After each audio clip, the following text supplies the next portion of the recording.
And we're back, folks, and let's dive into today's adventure. The Soaring Vales. Home to the mysterious gravity-defying waterfalls, among the cascades are floating silvery blue rocks, varying from pebbles to platform-like boulders, which spin in the air. Beneath the sky, large swaths of farmland fertilized by the falls, the breadbasket of Ajurea. Robin, tell me about your character. What do they look like? What's going on? What are you doing right now? Yeah, so Oates is pretty he's a really large guy, especially for like a mortal. He's like a solid like 6'5", a lot of like muscle and mass on him. Wears like fairly simple clothing. Looks like he just got like a black t-shirt underneath some blue overalls, and he's got this blonde beard and like thick, coarse, like curly hair that like covers like majority of his like upper face, so that all it's really like seen is like here down, and it like so like frames him as well. And yeah, I think like as he's sort of like going about the farm, I think at the current present he just sort of just like taking like a mental stock and everything. Another thing as well, Oates always has a like a cattail reed always in his mouth, and if it seems to like never disappear in any circumstance, as he's sort of just like surveying like this sort of like general yield of everything. But either just give like a mental checklist at the moment instead of doing any manual work. It does look like a very like well maintained sort of like farm and everything within it, as he's just like taking a like a general stock of everything. He's comfortable. It's good to be home. Good to be working.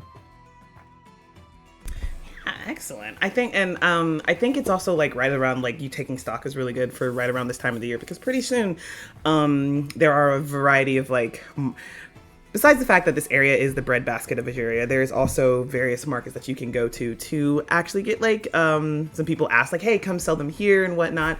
The floating market of the Motley Coast city is one of those things, and the time around in which you and other farmers would visit there to sell these wares, kind of in like an individual capacity versus like a wider thing, is coming up very quickly.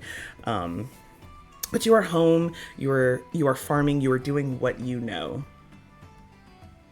And then there is a stillness. And you who have farmed, who have been on this farm for however many years, you know, I think it tell me if I'm wrong, it's fair to say that you know the sounds of your farm, the animals, the crickets, the roaring falls itself, even if it's not particularly close to your farm, you can always hear them off in the distance because there's so many of them crashing down onto the ground, kind of kept in check in most places by the by like mechanical locks to stop flooding. There is just silence where it shouldn't be. That ain't right. And as you say that, you're gone. Okay, so checking in on the rest of our players. The heart of the Motley Coast city is the bay's floating marketplace, where shoppers and partiers can be found at any given time. Thousands of small canoes and large cruisers offer goods and services to locals and tourists alike, including colorful food, textile, decor, and more. There are several inns, taverns, spas, and beauty services, and entertainment boats cruising the marketplace. And the darker side of things as well. Hey, Mad Cat. Hi. Who's your little homie? What are you doing? What's going on? What are you in the marketplace for? Sophie is a like chestnut brown Elfiran, and one thing about her is like she's mid-size, has some clothing that is patched together, but it's all like pieces of fabric, but it's like dirty, it's kind of scratched. She's also covered in scars, the immediate thing you would notice is obviously she's missing half a tail and a finger. It would be like, she has some scars. Oh, I like that. Okay, well, as I said, this floating marketplace is kind of the jewel and heart of the Motley Coast city. You can find pretty much anything and everything, illicit or... I was going to say licit, but I don't think that's like but we're going to go with it, illicit or illicit goods. But what has actually brought you here today? I think so Sophie's here with her faithful unfortunately faithful companion and I'm trying to think of the correct term here, unfortunate bystander to all things Sophie, Scratch. And I think what they're here for is looking for supplies because Scratch has offered to make a replacement finger for Sophie because sometimes when you're missing a digit, things get worse. So I think they're looking for some things to tinker with. So Sophie's currently getting distracted by the shinies in there, just being like, "Ooh, but like these berries. I like what kind of fruit is this? Like, I want that. Like, Scratch, I know we need this, and like the stuff we have is for it's for building a finger. But hear me out. These berries, though." I feel like "hear me out" is a trigger phrase for Scratch. Speaking of Scratch, Sika, how about you tell us what your little homie looks like and respond to what's happening right now? Yeah, in complete contrast to Sophie's rather carefree, trailblazing, going straight towards everything all at once, Scratch is managing to hold back from everything all at once. Managing to move in a way with a person that is used to stepping under others. Being an Alfiern, they're a little gray and black mouse dude, and shorter stature, but they seem even smaller by how they hold themselves and how they intentionally weave around everyone else so as to not be underfoot or in the way or to be unnecessarily perceived or run into. And attempting to look for the goods necessary to build a prosthetic. Eyes darting around furtively, trying to examine the goods while also trying to make sure that there is no one about to trample upon them, and also trying to keep an eye on Sophie at the same time, and looking like there are basically just 3 different flavors of anxiety all at once. As you're doing that, and Sophie has just said, "Hey, I know," is talking about these berries. You're kind of in front of, you're actually here at the market, while there are farmers and whatnot that are selling their fresh goods and wares, and you are seeing all of these berries. And the Salian, which is a kind of a semi-aquatic salamander like people. This one's a very kind of large, buff individual. That's got purple, mostly deep purple skin, but slightly lighter shaded purple along the eyes and in various spots around the arms, the bottom of the fingers, the palms, and along the tail. Kind of looks at you, hears you saying this, and grabs up a couple of them and puts them in a bag and hands them over to you. Sophie, you'll owe me later. What's your name? Oh, well, thank you. I'm Sophie. Ooh. Kind of pulls out a very nice and official kind of a little it's some type of metal. It's shiny and it's silvery, plated notebook. Opens it up. There's a combination on the side. Turns around, puts the combination, and opens it up. Writes down. All right. You owe me at some point. Enjoy. Immediately opens the bag, starts shoving the berries in her mouth. Actually, grabs some, stops halfway, and then just starts pushing it towards Scratch's mouth. Come on, take a bite. Knowing that if I don't at least just eat a berry, it's going to be worse, and I will continue to be accosted. I was just, thank you. Oh, can we just get what we need? I mean, I told you we could have just salvaged everything we need. It's available underground if we just take the time to look. people throw away all sorts of good things. We don't need to be out here. Out there, we wouldn't have found like these berries. Like, look at these berries. Which look are at the very- sights. Look at the sounds. The berries are very delicious, just the right amount of ripe. Like you've got them at the perfect moment. Plus, I heard an inkling. I heard a little message, a little something that told me that Jubilee is gonna be here today. And I missed it last time, thanks to the incident. I told you not to talk about that.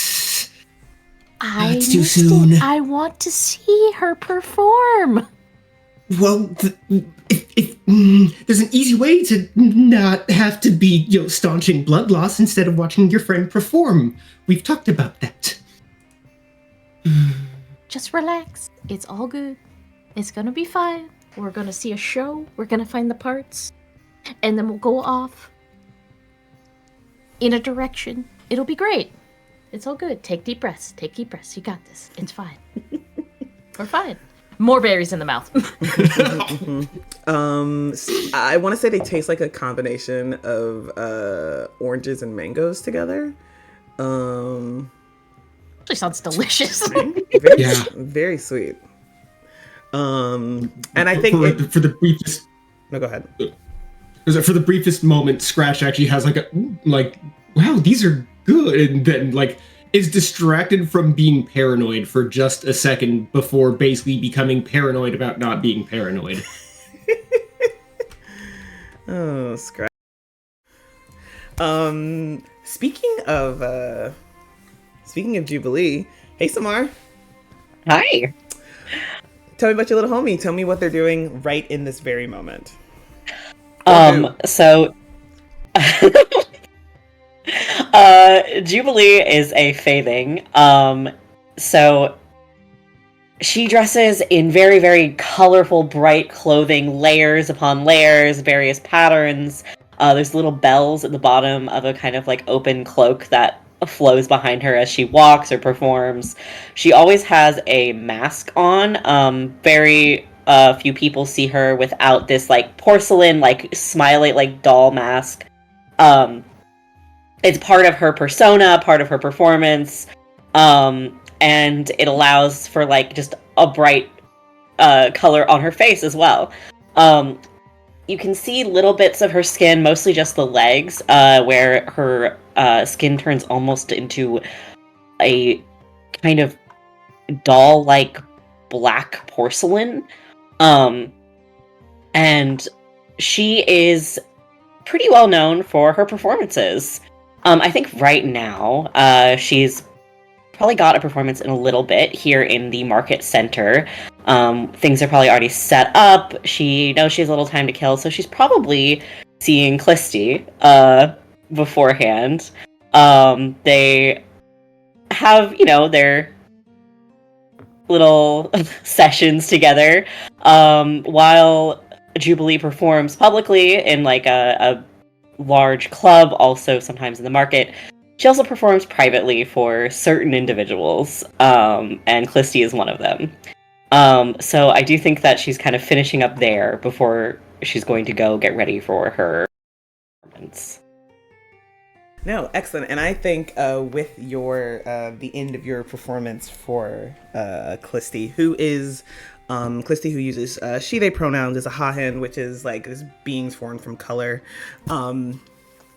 Has just been kind of lounging back, watching you with a very hungry look in their eyes, and once you're but would never interrupt the performance. Kind of gets up, saunters over, runs a hand up your neck. As good as ever, better, I'd say. How do you get better each and every time? Well, having the right inspiration helps. Well then. And it probably has about 20 minutes left before the performance, and so probably spends those 20 minutes with Clisty, and then puts her mask back on and heads out into the marketplace, bounce in her step, little jingling of bells behind her. I think maybe not within like the past 20 minutes because you were clearly otherwise engaged, but in the time that you've been like you were with each other, because I think the thing that Clissy's very like keen about is like you get there very much, make sure you've eaten, he's got a great drink for you, a little chatting and whatnot before anything further goes, all of course in like a very private and well like guarded back room, very much soundproof. Clisty will say, oh, it's where I do my backroom dealings, but you kind of get the inkling it's also partly because she doesn't want to ruin her tough exterior, like the tough persona she puts in front of the people she's in charge of, given what she's into. But I think over the course of like the food and talking does mention to you, which mind you has an array of like just fresh fruits, veggies, bread, cheese, just the works, everything like completely like from farm to table, it seems like. And it's just talking, you know, I've been, it's just kind of going about like, yeah, I've had to, I managed to, what would she say? She essentially would just be like, I managed to, outwit some of the guards, or I conned a tourist into helping me with something. They took the fall for it, but I mean, that's the price of business. I'm sure they'll be fine. They're tourists. They, the guards know the game. Ooh, I did, and kind of leans in, I did hear a little bit of, something weird. You know the catacombs, right? So you would know underneath this city, there are there are actual massive caves and catacombs down here. It like the way Motley Coast City has been built up is kind of a marvel in and of itself, given the structural ness of the land that it's sitting on. There was a lot of innovation that went into making sure that was like kind of solid and people were able to like build on here and expand it in a way that was safe. But that always wasn't the case. Like when it was first settled, there were a lot of issues. There was something about here. People were like, we're going to stay here. There's something about this place. But you know that there are a lot of underground like kind of caverns in this place as well. But you know the catacombs, right? Well, there was a trader who sold some of our secrets, ran down there trying to hide. We couldn't find them. And then they popped back up about a week ago, raving about something, like not even I don't even know what language it was in.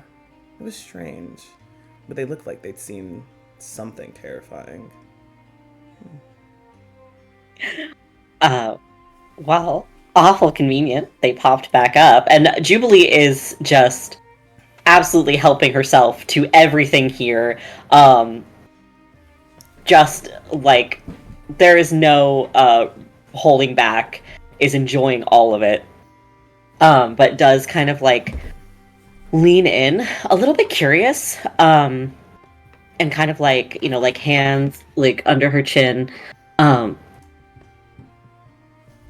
So something terrifying, but it wasn't you. So... Right? What could it have been? In the catacombs. I never go down there. Dark. Not a fan. I'm not a bit of a fan of it either. I go down there occasionally, the surface levels. Sometimes back deal brokering needs to be an even more secret place, and kind of rolls their eyes at that. But never deeper in, never through the twisting maze of things. I don't know many people that go in that come back. Although I have heard there are just communities of people that live down there, which,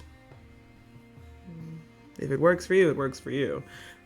Could not be me. Well, I suppose if you can't find your way back out, best thing to do is make community. Very true. I suppose if I really wanted to know what had frightened him, I shouldn't have killed him. But gotta make an example of traitors quickly as possible. Well, you could have always just taken credit for how insane he got. I could have, but you actually I think goes. But you know that Clisty is very much like doesn't want credit for anything she has or hasn't done, for better or for worse. It's like, I'm going to stand up on my own reputation, knowing that any of the other like organizations that are in her field of work will latch onto any opportunity to discredit them, to be like, yeah, let's get him out of here. See, look at that fucking liar. Don't follow her, follow us. So very much keeps it like, hey, if I did it, I did it. If I didn't, I didn't. Well, as long as it stays down there, I don't think it's my problem, or anybody, or anyone else's that doesn't run off into those catacombs too deep to ever be seen again. Or to be seen again, but ranting in a language you've never heard. Yeah. And fast forwarding back to the moment in which you have left at this point. Tell me a little bit more about your performances. What does the setup for your performance in the marketplace look like to you? So I think that there's kind of like a very large, it's not so much a tent as just like poles with cloth like strung out. There is a large stage. Jubilee does a lot of acrobatics and stunts, and there's like a couple of like little things around the edge of the stage that will like go up in sparks, harmless but effective. And so I think that it has to be sturdy enough that it can support her weight, but it's just kind of a put together. It's easy to take down whenever necessary, but it is definitely eye-catching, and anytime you see it in the marketplace, you know there's about to be a performance. Excellent. If Sophie and Scratch are in the audience, you just like every so often, like you just see Sophie pointing at some of these tricks and be like, "I want to do that. I want to do that. I want to do that. Let me do it. Come on, let's build that. Let's build that. Come on. Come on. Let me. Do you think they can let me up there?" I feel like you would be like against my own will. I'd basically be giving you a piggyback ride. You'd be like crawling on me to see over all of the taller people. Like I just end up being your pedestal. Every so often, just getting hit by my stub of a tail. I love that. How do you think the performance goes, Jubilee? I mean, it goes smoothly. It always does. During the performance, Jubilee creates colorful flashes of light from just sort of simple magic, and kind of like will like dive through the colors and like appear in the air and swing back. There's music, there are other performances too. Typically there's like quite a few people who they don't perform together, but they are kind of a group, so they each have their own performances. But it goes as well as it always does. Nothing strange happening, right? No, everything's fine. Everything's literally fine. The performance goes off without a hitch. Your adoring crowd of fans are there. It kind of comes to an end. Do you stick around to like talk to fans when things are over? That like kind of like always. Yeah, listen, there are a bunch of kids also in this that very much are always here whenever there's a performance in the marketplace, kind of come running up. Oh, will you sign this? Will you sign this? One of them's holding up a doll that their mom made of you. It's like, wait, what, my mom made this of you. I told her, this little Alfieri kid. I told her about the outfit you were wearing because my dad took me and she wasn't there, but she I think I got it right from memory, and looking at it, it is pretty like it's a pretty solid rendition of one of your outfits from your previous performances. There may be a couple of small things that are like off place, but like it's pretty spot on. This is perfect. I don't know how you managed to describe it just right, but your mom makes incredible dolls. Just gets so excited and just like mouth open, like just silently screaming about it, and just kind of like turns around and we're stuff and go, Mom, it was great. But yeah, people like asking for autographs and like, you know, just like, great job, that was excellent. There are a couple of people like that you recognize as like fellow industry professionals, like maybe like in like the I don't want to say I don't want to say minor leagues. That's not like quite, but like you've seen them around in other smaller things or like opening acts and stuff. It's like, hey, that was great. And like asking you like, how did you actually do like some of the various flips and stuff you did? Like, what is the kind of training around that? Like just little like tidbits in here and there, but mostly not keeping you from like the fans because there are professional spaces where they can like talk to you as well. But they were there as both like personal and professional curiosity. Just a little bit. Do Sophie and Scratch go talk to Jubilee? Oh yeah. Sophie's beelining it over there. Scratch is staying on her heels. There's probably like a little crowd around Jubilee. Not like insane, definitely like easy to get through. I think Sophie starts to like climb the taller people like immediately. Like, hello, hi, sorry, excuse me, sorry, excuse me. Pardon me, sorry, gotta get through here. Thank you, sorry, Alfiern coming through. Hello, hi. Hey. And she's just starstruck. She's just staring at you with the biggest green eyes and just smiling. That was wonderful. Oh, thank you. What's your name? I'm Sophie. And you see her like start digging through her coat pockets, and she's just like pulling out like fully like covering some of the people like she's standing on in like some would call it garbage. But it's like bits of like the shiny part of like a wrapper, a bottle cap, some shiny rocks, and she's like digging through. She pulls out what is that? What is the bag that had the berries? What did that look like? The bag that had the berries. It was just kind of a solid green bag, like it kind of like burlap feeling. Well, she pulls that out. It's defunct of berries because they've mostly been mushed around Scratch's face. And she starts like filling it with like tiny treasures of hers, and she hands it over, and she's like, I wanted to see your show for so long, and I'm so happy I finally got to make it. I collected and she like starts going through like specific pockets, and you see her like pulling like colors that like they match the colors of your outfit, like specifically. And it's just like tiny little trinkets, and she's like, "This makes me think of you," and she hands over the bag. I'm so glad you made it. I'm so glad you got to see. This is the sweetest thing anybody has ever given me. I can't imagine how long it took to collect these trinkets. They're beautiful. And Jubilee actually like reaches down and pulls a little bell off of the edge of her cloak and holds it out to Sophie. Here, in exchange. Oh, okay. So Sophie has like part of the fabric that is her like dress underneath her coat with all the pockets is tied around the stump of her tail. So she immediately takes the bell and like ties it to the end of the tail. So now every time she moves, you just hear a little jingle, and she's like, "This is the best thing anyone's ever given to me." Well, I hope you take good care of it. I think it matches you perfectly.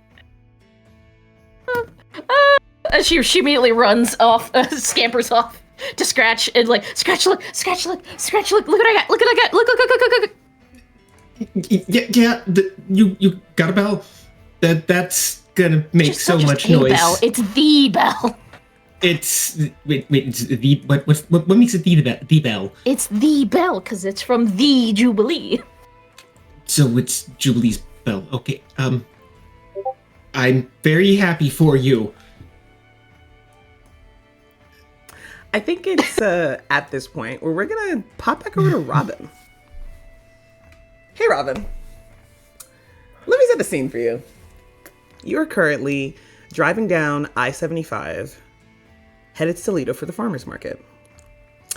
What kind of car are you in? You've been in this world, I'd say, for about 5 years now. All right. What kind of car are you in? What kind of crops have you been farming? What are you bringing to the farmers market? Yeah. So he has a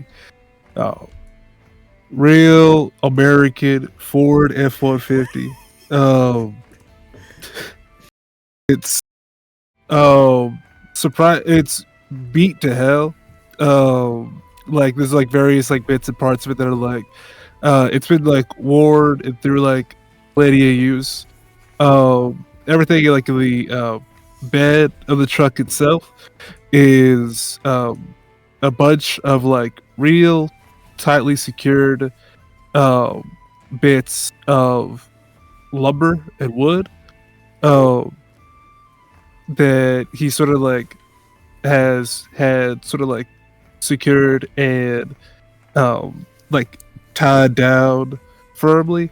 At a side, the wood is also just like I think he's got like 2 boxes of potatoes and a box of carrots and another 2 boxes of just wheat. And I think he's just cruising along, radio off, as he's just sort of like enjoying the sound of the I-95. It's a weird world, but he's alright with it. Yeah. I think as you're kind of doing this, you're maybe about 15 miles away, and there's like a kind of like a that you hear coming from your car. You immediately like kind of pull over to the side to investigate what's going on here. You haven't heard this sound before, although you were told you haven't heard the sound before. I think at most it does sound like it's maybe coming from like your brakes or something. So you're kind of pulling over at this point. I think that you might recall maybe do you ever listen to the radio? No. Okay, well then do you read the newspaper? No. Okay, well folks, we're gonna do a pan away that the character doesn't know, but the world has said. I think on like a radio station, and in today's like it's automobiles all the time. They talk about like various trucks and whatnot. And in today's news, Ford is doing a recall on the following Ford trucks, and it includes the one that Oates is currently driving for engine and brake issues. So make sure to bring your Fords into the dealership. It will be replaced free of charge. If you've already had to replace these, if you have the receipt for it, please bring that in as well. They can talk about reimbursement for you as well. And there's there's a woman that does it, and there's like a man who's like, well, see, that's why I like American-made cars. When something goes wrong, we take care of it. We make sure it gets fixed the American way. Huh. And the woman's like, yeah, Jed. Yeah. Anyway, back to in other news, cutting back, and this would have been a something on the radio about a week or two ago. So you have pulled over at this point. Does our good friend Oates here know anything about cars in this 5 years? Knows like how to figure out what's wrong with them? Anything like that? No. He pulls out as soon as he sees there's like something like wrong with the car. He like looks at it. I think he just says, "Well, that ain't right." And I think he pulls out a really old like dial like phone, like an old Nokia, like an older model Nokia. He pulls out, and he turns it on its side and like pops out the keyboard underneath it as he dials the only number that he's cared to memorize, which is the Ford dealership. Is he like, all right, they might know what's wrong with this, and so he just like calls the dealership to see like what might be the problem. And as you're calling the dealership, you do get a hi, welcome to the Ford dealership. Can I place you on a brief hold, please? Thank you. And then placed on a brief hold. And as you're kind of on the side of the road, just waiting for them, like 5 minutes goes by, you're still on the hold. It kind of happens in a split second. You get off hold and they're like, "Hi, yes, how can I help you?" And then the next second there's a loud honking, kind of screeching. You kind of look over, you can see that there is a massive semi truck kind of barreling towards you, swerving on the road, unable to keep control of itself before. And we are gonna cut back over to our good friends in Ajurea. We are immediately back still in the marketplace where you were doing where you're doing your performance. There are still people here that are talking to you. They're exchanging things with you, trinkets, food. Some people have legitimate money that can be used in other places because there's no money here. There's like, yeah, I had to do some traveling. So I'm probably not leaving anytime soon ever. So here you go. Thank you so much. And it's a couple of bucks here and there, but you get a lot of or invitations like, please, come eat with us. I'd love to have you there. Or oh yeah, come eat at the shop, or come get a haircut. If you're ever looking for something different with your hair, a lot of those kinds of things being offered to you for in exchange of what you've done here. That's still happening. Scratch and Sophie. I'm imagining Sophie is still geeking out about this bell right now. Is that accurate? Oh, yeah. She is potentially running around the market in circles, just listening to the jingle. So you're kind of running around, going across gangplanks from boat to boat, listening to the jingle, still in the general vicinity of where the actual performance happened, I'm assuming. But just kind of going around and around. And then there's silence. The jingle is gone, despite you shaking it. You can look around, seeing people's voices, seeing people talking, but not hearing anything. Jubilee, same as you, somebody was talking to you. Another little kid was very excitedly showing you a drawing she did of you, and was trying to hand it over to you, this is for you, here you go. I really and then just kind of abruptly cuts off despite still talking. The kid's kind of really confused, not hearing herself, but the adults kind of are looking around very clearly, recognizing, or at least a couple adults are looking around this is weird, and there's one or two that's gotta look over, oh no, and then in the next second just kind of materializing out of the air, something you have never seen before. A massive semi truck just comes barreling through the air into the marketplace. I need everybody, unless you have a okay, first the thing I'm gonna ask, does anybody have a facet, specialty, or relevant character ability that would be useful in dodging out of the way of something coming hurling towards you? I have reflex. Tell me what that lets me act. Yeah. Oh, sorry. Please tell me what reflex does. Reflex, you always react first. Okay, excellent. Robin? Dodge? No, I'm just stopping this thing. I have physics. I think you're the one barreling. You give me. I'm catching the truck. Yeah. You're catching the truck. Yeah. Wait a minute. Before we, Samar, do you have anything specifically that helps you avoid getting hit by this? No. Okay. C-Cow, what about you? Ooh, you're on mute. We can't hear you. Sorry. Skullduggery, it's a lot of the kind of lock picking and shady stuff typically, but it also could arguably involve avoiding traps being sprung, which this is kind of like having a trap spring on you. You know what? I'll allow it.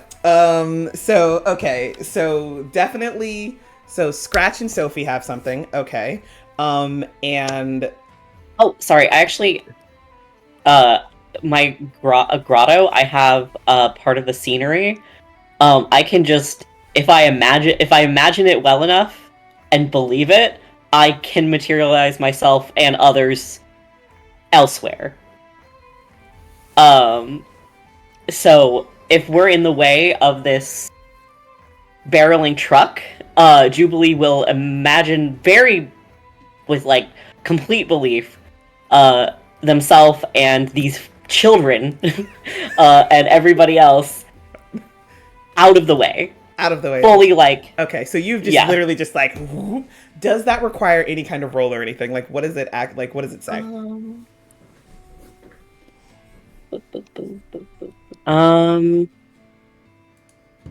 So I do have to roll. Yes.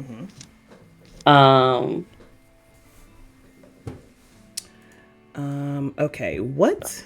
Let's see. Please tell me what the name of the ability is one more time. Is it a part of the scenery? It's a specialty for the Facet Grotto. Okay, gotcha. I actually have another one that works too when we're done here. We're gonna come back to we're gonna see what everybody has, and then we're gonna allow Robin to try whatever the fuck you're trying to do. Part of the scenery. Okay, let's see. You can use the grotto to materialize. Let's see. What does it have you roll? I think it's just grotto. Oh, I see. Roll. I see. So, when you use a grotto, describe what you're trying. Okay, so this is more. Okay. Hey folks, for those watching, so there's kind of two roles that happen within this game. There is the quick roll, and then there's the scene roll, right? So the quick roll is kind of something that you'd have a player do if they didn't have anything, like if they didn't have a character ability or a physical thing, a facet or a specialty that like just gives them like help in doing so. And the quick roll kind of helps decide what happens with that. But you do have this, and so we're doing a scene roll. Okay, we're doing a scene roll for you, and we'll come back to that in a second. Mad Cat, is your thing a scene roll? How does yours work? I'm looking. So I have another one. It's under healing. It's a medical mercenary. When you're in a dangerous situation, you can either get yourself to safety or get your patients to safety, and it doesn't add anything else. It just says that. Okay, all right. So you're just fine one way or the other. You're just gonna be fine. Okay, you're gonna be fine. Let me look at Skull Dodgery real quick. I could immediately like dive, tackle, scratch to the ground.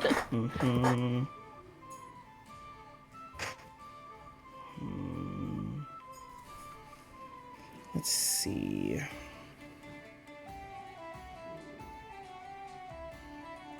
Let's see. What are we gonna do in here?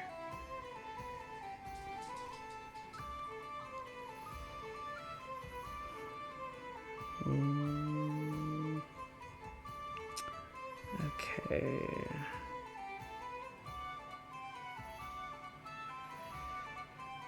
The more I'm reading Skullduggery, the more that really doesn't help me. Yeah, actually, I did not interpret this correctly. This is very much like, so you want to be Ocean's 11 and have it all in one skill. No worries there. Okay, so then I'm gonna have you do a quick roll for me in a moment. Okay, so first, Mad Cat, you are you just trying to get yourself out of the way? Like, patience, I will allow you, if you want to include, if Sophie wants to include Scratch in that, I will allow it. So if you get Scratch out of the way, I will ask you to do a quick roll. If you get yourself out of the way, Scratch will be doing the quick roll. I will take it because I think the immediate impulse would be... So I actually took another facet of healing, or a specialty for healing, which is therapist. And it's specifically for Scratch. And I think Sophie's impulse would be like, oh, I could dodge this, but I'm gonna go ahead and tackle Scratch away. Okay, so, all right. So, you tackle Scratch away, you get Scratch out of the way. I need you to make a quick roll. And hey folks, here's what a quick roll is.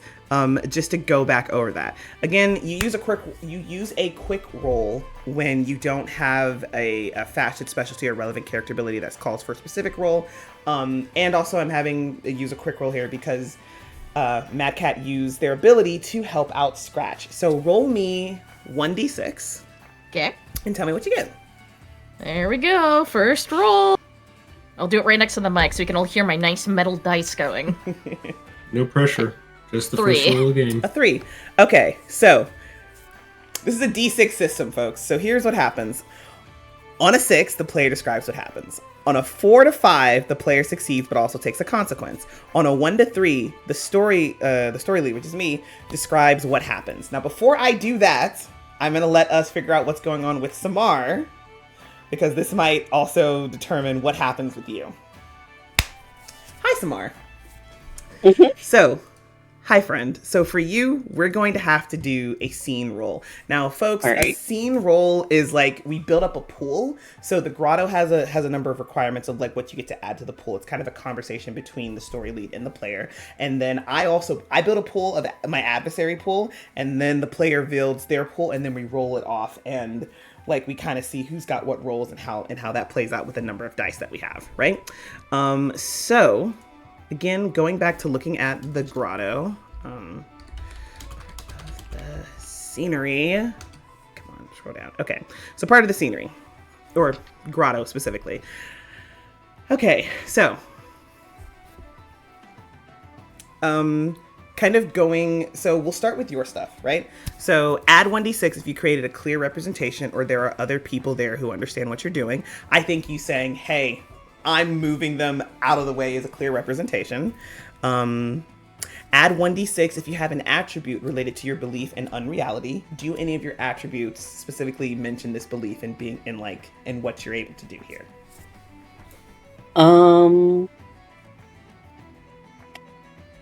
I don't think directly necessarily. Is there one you'd like to make an argument for? Because again, this is very much a conversation between the two of us. So my attributes are: I am colorful, I pride myself on my ability to find joy anywhere, I believe enjoyment is the purpose of life, and I am an entertainer and performer. I mean, I feel like as a Faithing, the grotto is inherently part of her. So, I mean, part of being the colorful, joyful is it has a twist of unreality to it because it's no matter what, she is that. So I don't know. I'm gonna say yes, I will allow it in this instance. So that's 2d6 for you. Okay. Add 1d6 you have a rune related to the unreality and using the grotto. You don't. Add 1d6 if strange is in the palette. Strange is not in the palette for this particular thing, unfortunate for this thing for what we're doing here, unfortunately, so you don't get to add that. Add 1d6 if one of the area traits is related to unreality. Let us go and take a quick look. So hey, story leads, when you're running this for your players, I just to let you know what my setup's kind of looking like, I've got 5 screens going right now. You don't need that many. I'm stream producing, which is why I also have so many screens. But 3 of those screens have things for me to look at on them. So if it's possible, if you have your phone, a tablet, whatever, just make sure you're going to want to have the atlas up. You're going to want to have the catalog up, which has all of your characters' facets and specialities in them, so that if you need to, you can take a look at them. You'll want your player characters character sheets up as well, just in case. But yes, let's go look at the atlas, which I do in fact have up. Here we go. So we're gonna go to the Motley Coast. Motley Coast City. Yep, we're gonna go there. Come on, homie. Let's see, that's gonna be page 36, folks. All right, we're gonna go there and see if there's anything about unreality in the area. All right. Okay, while that's pulling, while page 36 is getting, okay, here we go. All right. Motley Coast City. So, kind of themes and area traits. Themes are melting pot, wheeling and dealing, the lights never go off and the city never sleeps, sightseeing and market tourism, the favor of the gods. I'm going to say from that description, there's not an additional D6 you're going to get from that. Okay. And let's see, and spend 1d6, and add 1d6 if you spend a token to describe how you've managed to do some extra preparation. Y'all do not have tokens at this point, so right now I do believe you are sitting at 2d6. All right. Now, I'm going to do my own pool. Okay. Each opposing character in focus. Okay. Let's see.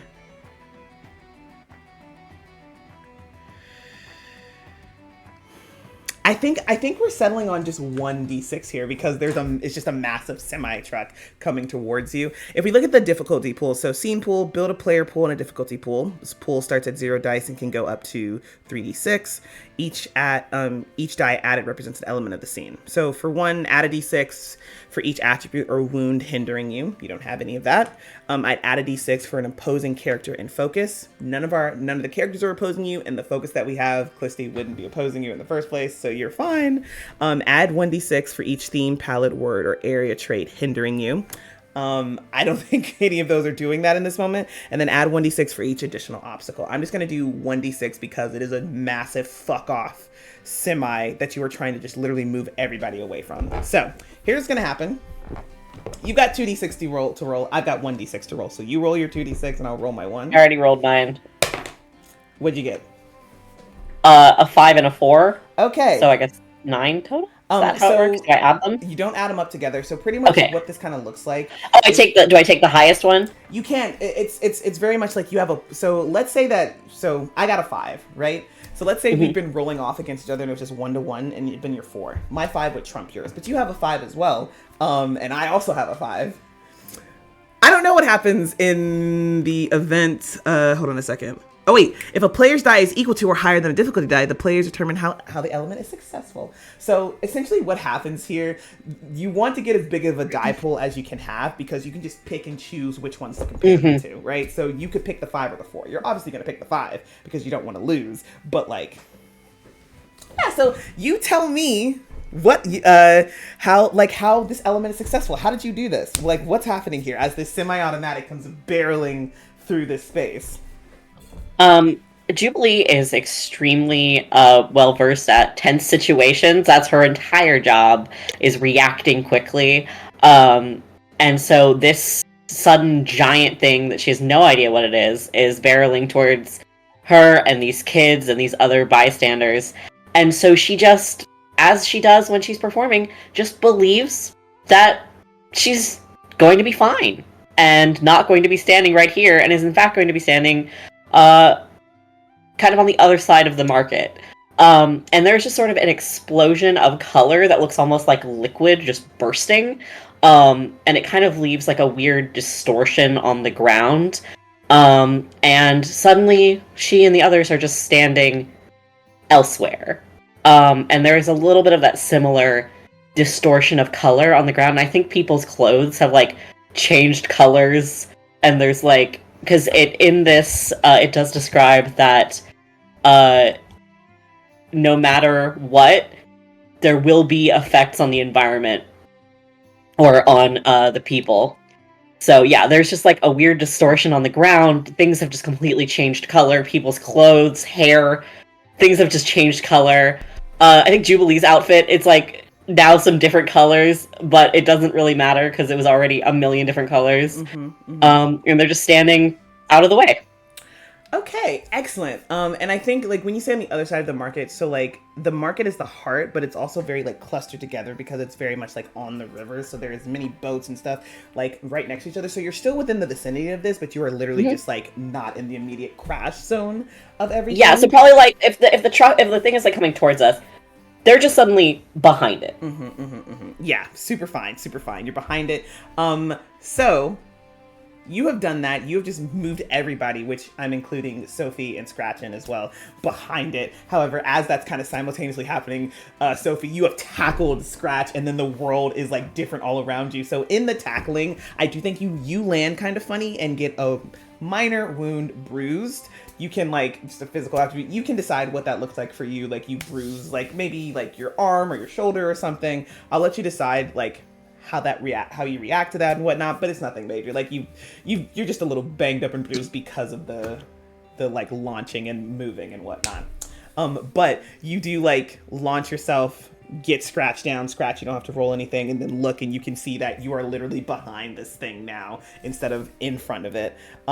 What's going through the two of y'all's mind as that happened before we cut back over to Robin and what's he's trying to do?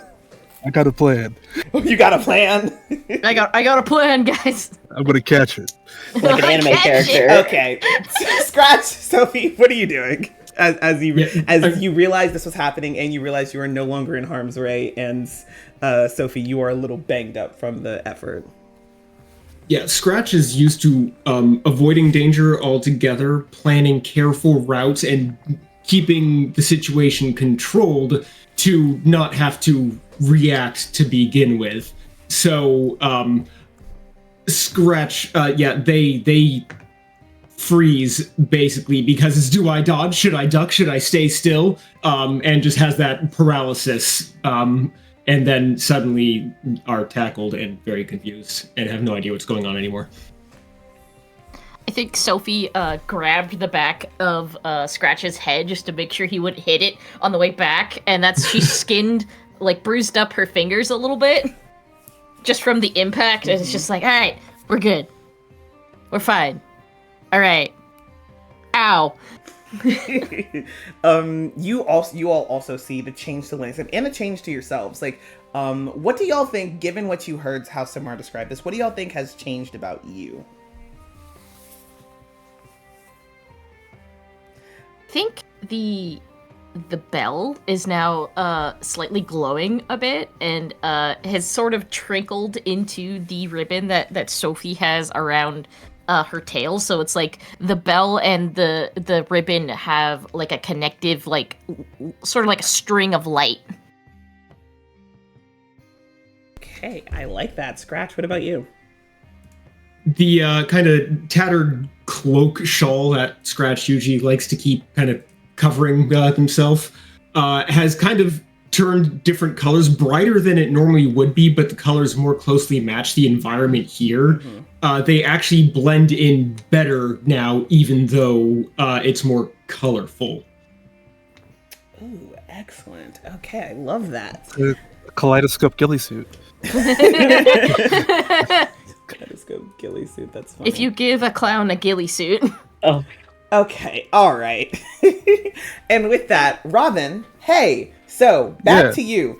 You were on the side of the road, picked up, and then a semi-automatic came barreling towards you, and then you heard that silence that you haven't heard in 5 years once again, and then in the next second, it is you in front of the semi-automatic going through the Motley Coast marketplace, which you immediately recognize. You've been here a number of times. You know where you are right now. All right, yeah, I'm gonna catch the truck and stop it. How are you gonna do that? Huh? All right, so you're asking for like a what are you asking for, like a facet from me? Like or... what do you have that allows you to do that? Do you have a facet, a speciality, or anything that allows you to do that? Oh, I'm glad that. Oh, trust me, I have a plan for this. So, Tell me the plan. So with my facet, I have physicality, and within physicality, I have the speciality sheer strength. Your body is capable of exerting extreme force. When strength is an advantage, spending 1 die from physicality pool adds 2 dice to a roll. So. Okay, one second. Let me look at physicality. I also just realized intuition would have been much better here, but oh well. I'll take it.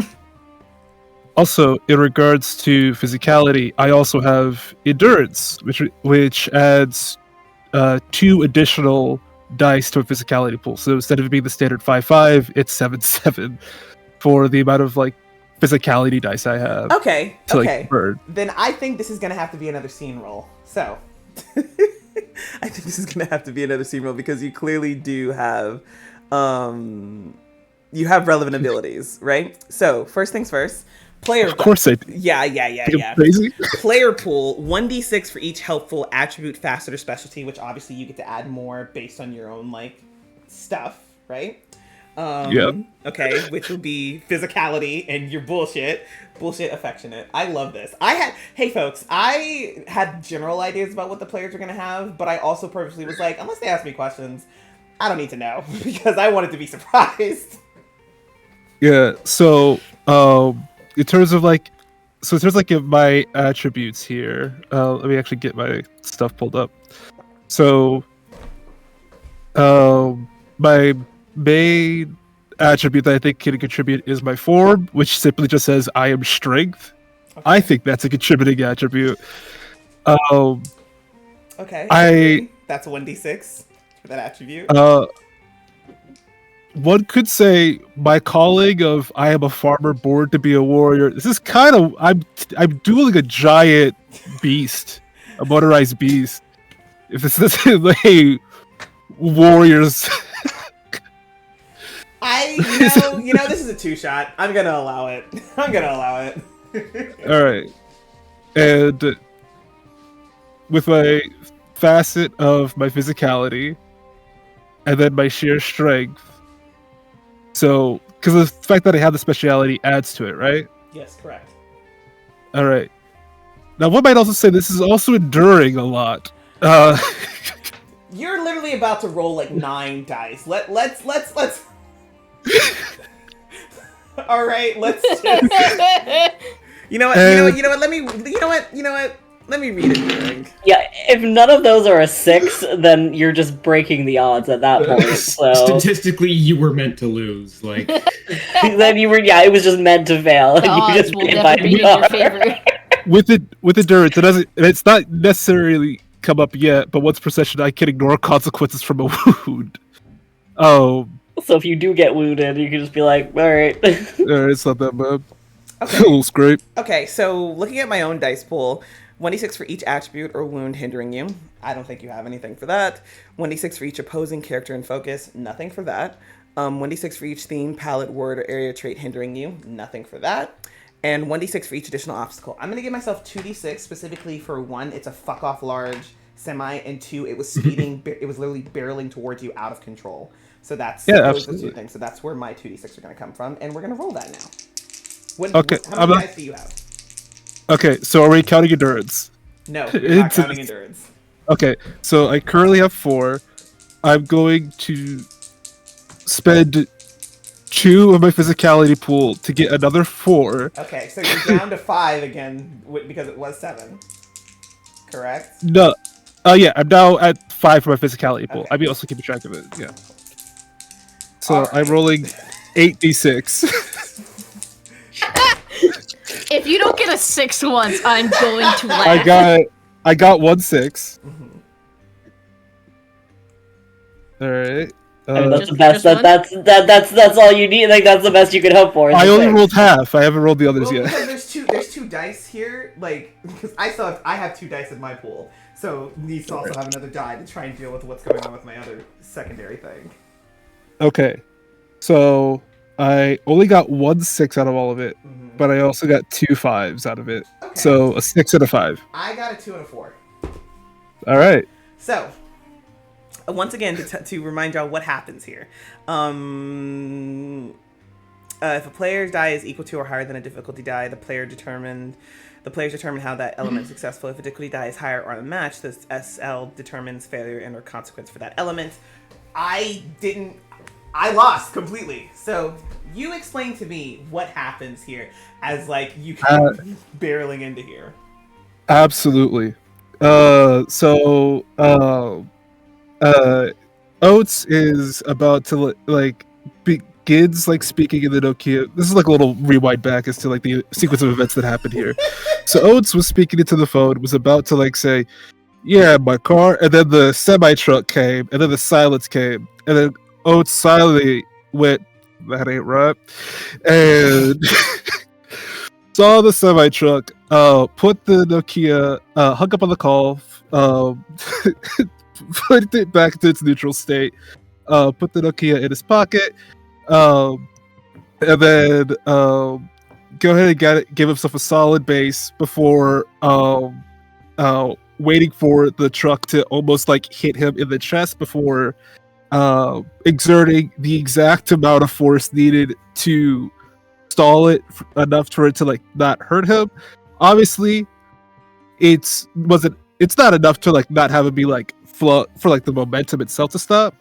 So that's where we get to like the extra part of this, where as it's sort of like landing, Oates is sort of like a solid, like both of his feet are like planted like into the ground a bit by like the sheer weight of everything, as there's like a couple seconds of him just like holding the truck aloft up in the air before going, everyone all right? And then once like everyone's sort of like clear of it, we'll just set it down. So here's okay. You say that you set it down in this market, which, mind you, is on a river, and all of the like places you're walking on are boats. What is everybody else's reaction as this is happening? As this is like the resolution of this happened after your shenanigans. So like it happened like very close to each other. So what, like, you were literally seeing this, like the three of you. What is going through your mind? I can do that too. Scratch is just dumbstruck for a second, and then I, like, realizing that he's going to put it down. Where can I go that I'm not going to get crushed, or a boat is going to sink, and it'll then just like anxiety spiral of all the bad things that could happen. But the short version is looking for somewhere to be to not get crushed by a semi truck. Yeah. Smart. Also, when setting it down, is it gonna like hit people? Obviously, I didn't expect you to, Samar. There's like a moment, a pause, and then Jubilee just like starts like clapping and cheering like this was a performance. Okay. I think as you're doing that, and like parents are like rushing over to grab their kids who they've been watching in the crowd, like them walk up to you, but didn't feel the need to like have to go right up with them, and like are like the sounds are there, people are crying and shouting and like looking around like they're safe, and some of the kids are like, ooh, this is cool, this is new. To like the changes that are happening. Some of them have like wildly different colored hair. There's a couple of like, they've got like, you see a couple of like a gang of like a group of like kind of gangly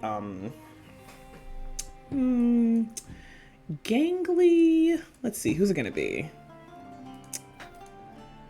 You see a group of a couple of gangly mortal kids that are clearly like, if they're they're 18, but they're just turned it. Like, these are newly minted like 18-year-olds who were like kind of like doing the whole like they, it was cool and all that good stuff, but you could also very much like, you saw them during the performance as well, they were just like so enraptured by it, but hadn't come up to you to talk or anything, probably too cool for that, as like their hair has been like spiked and colors have changed, and the whole thing just kind of like, yeah, okay, that's cool. Some of them are just kind of like looking at the semi like, what the fuck. And as Oates goes to put the semi down and there's clapping and everything seems fine, there is a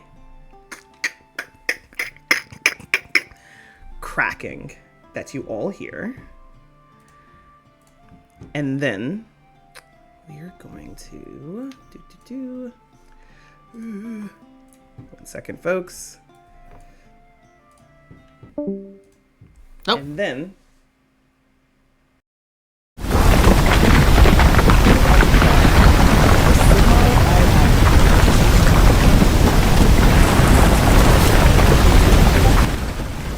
has been set down, and then immediately as it's done, so a few moments after it happens, and all of you and a number of, like, you kind of watch, Jubilee, I think you actually watch as, like, you begin to sink, parents are grabbing their kids and diving out of the way, and most people get out of the way, but you see that group of, like, young adults also, like, start to fall as well, not realizing what's happening in that moment.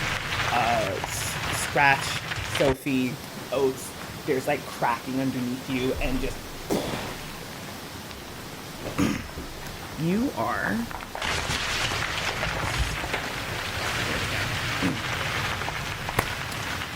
Rocks crumble and smash around you as you're dragged deeper and deeper through this underwater passage. Twisting and turning, your bodies are thrown against the walls.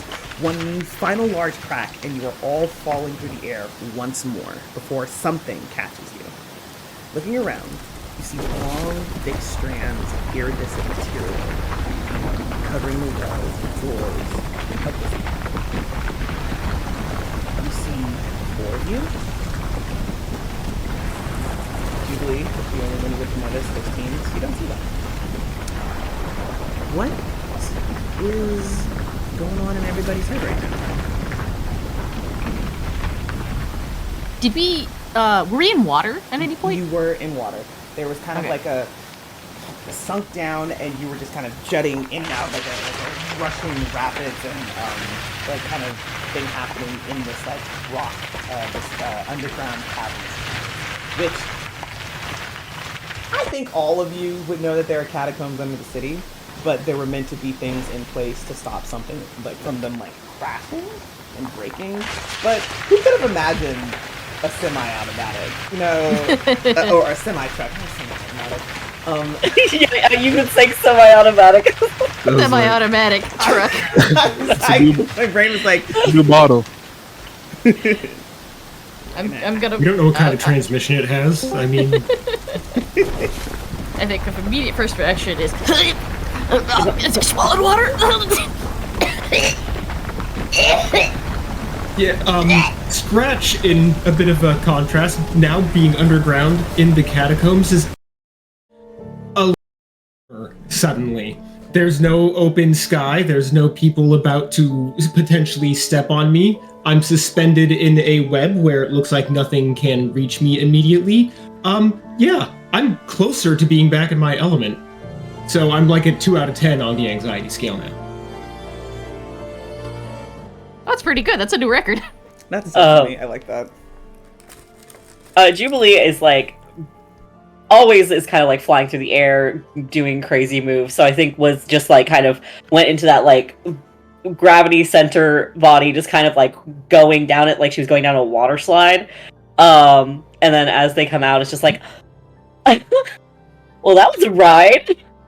I want to go again.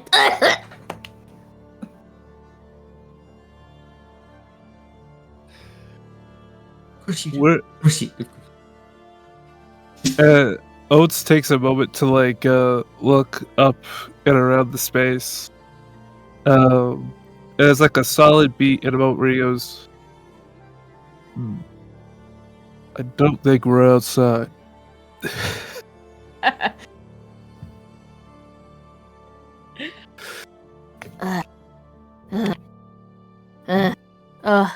Big thing, Smashdown. We here now. Water. Alright, I'm okay now. I'm better now. Yeah. It was. I want to go again. How do we get back out? How do we go again? Can we see the like hole above us? Yeah, there's like kind of water pouring in from it. So yeah, you can see it. I could Oh, try we're to. not going back that way. Could try to throw you. Big eyes immediately staring. Yes. Big eyes for a very different reason. Scampering up immediately, climbing on him. Alright, let's go. Let's do it. Alright. As you actually try to do that, you're having a hard time kind of unsticking yourself from this material. Oh. No, the anxiety's at like a 6 out of 10 now. I try Being to familiar with the catacombs, since this is technically where I live and spend most of my time scavenging and stuff, do I have any idea where we might be or what we might be stuck in? And by where we might be, I don't mean specifically, but like, does this look like the lair of some sort of giant spider thing that's going to lay eggs in us? Well, first off, looking around immediately, this long, thick, like sticky webbing is glowing slightly. It's kind of this iridescent coloring and is like giving off light in the cave. So first off, just looking around, you don't see anything else in here. You just see these massive webs, and you can watch them kind of go into the you can watch them go into the wall, and like looking at it, it doesn't appear to be like just stopping there. Like it actually connects through the wall, even in places where there aren't cracks. So you can see that right now. This is a large area. It's like you're maybe like 30 feet in the air right now on these massive strands. And so there's nothing in here immediately that appears like it's going to lay eggs in you and eat you or whatnot. But from your knowledge of the catacombs, so here's what you know. There's kind of like, there are two sections of the catacombs, right? There is the like mostly map section and still have some odds and ends that like people don't know what's down there, or like quite where it is yet, and they haven't been mapped and found yet and like shared with the wider people that like kind of traverse the catacombs and whatnot, and the, you know, top side. That place is kind of where you typically get a lot of your scrap and stuff and whatnot from like, it gets tossed down there in various ways and means. And then there's a second level, which, you know, there are like nooks and crannies that lead deeper and deeper into the catacombs. Any attempts, as far as you're aware, any attempts to go down there and come back have not been successful. And if they have been, people have been keeping it hush hush. You would have heard about the guy that kind of came back up last week, screeching and ranting about something, but in a language that you don't understand, and nobody else that you've talked to that heard it understands either. Given you know you're in the catacombs and you've never seen any of this, and given the kind of structure of the catacombs, you think there's no way that this would be one of those things that just hasn't been quite mapped yet. Like, it's mapped enough to the point where you're kind of like, okay, if it's going to be something, it's not going to be this large. Like, whatever the offshoot is, there's no way it's going to be that, given like the area, given the structural technology they use to make sure everything's fine here. So you feel very confident that you are in the unmapped areas of the catacomb, which are even further beneath the city.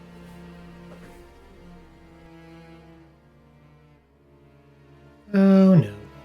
That's all anybody gets from scratch after a long pause and thinking, then just oh no. I don't like being sticky. VJ, these like iridescent strands that like go through the walls, seemingly just through the solid wall. Does this feel like the unreality of the grotto?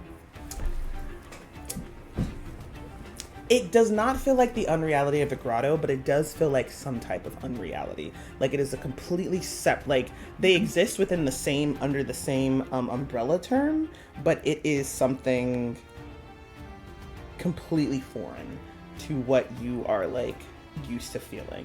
Like, there's something there, but it is not something that is you can like connect to, given your connection to the grotto.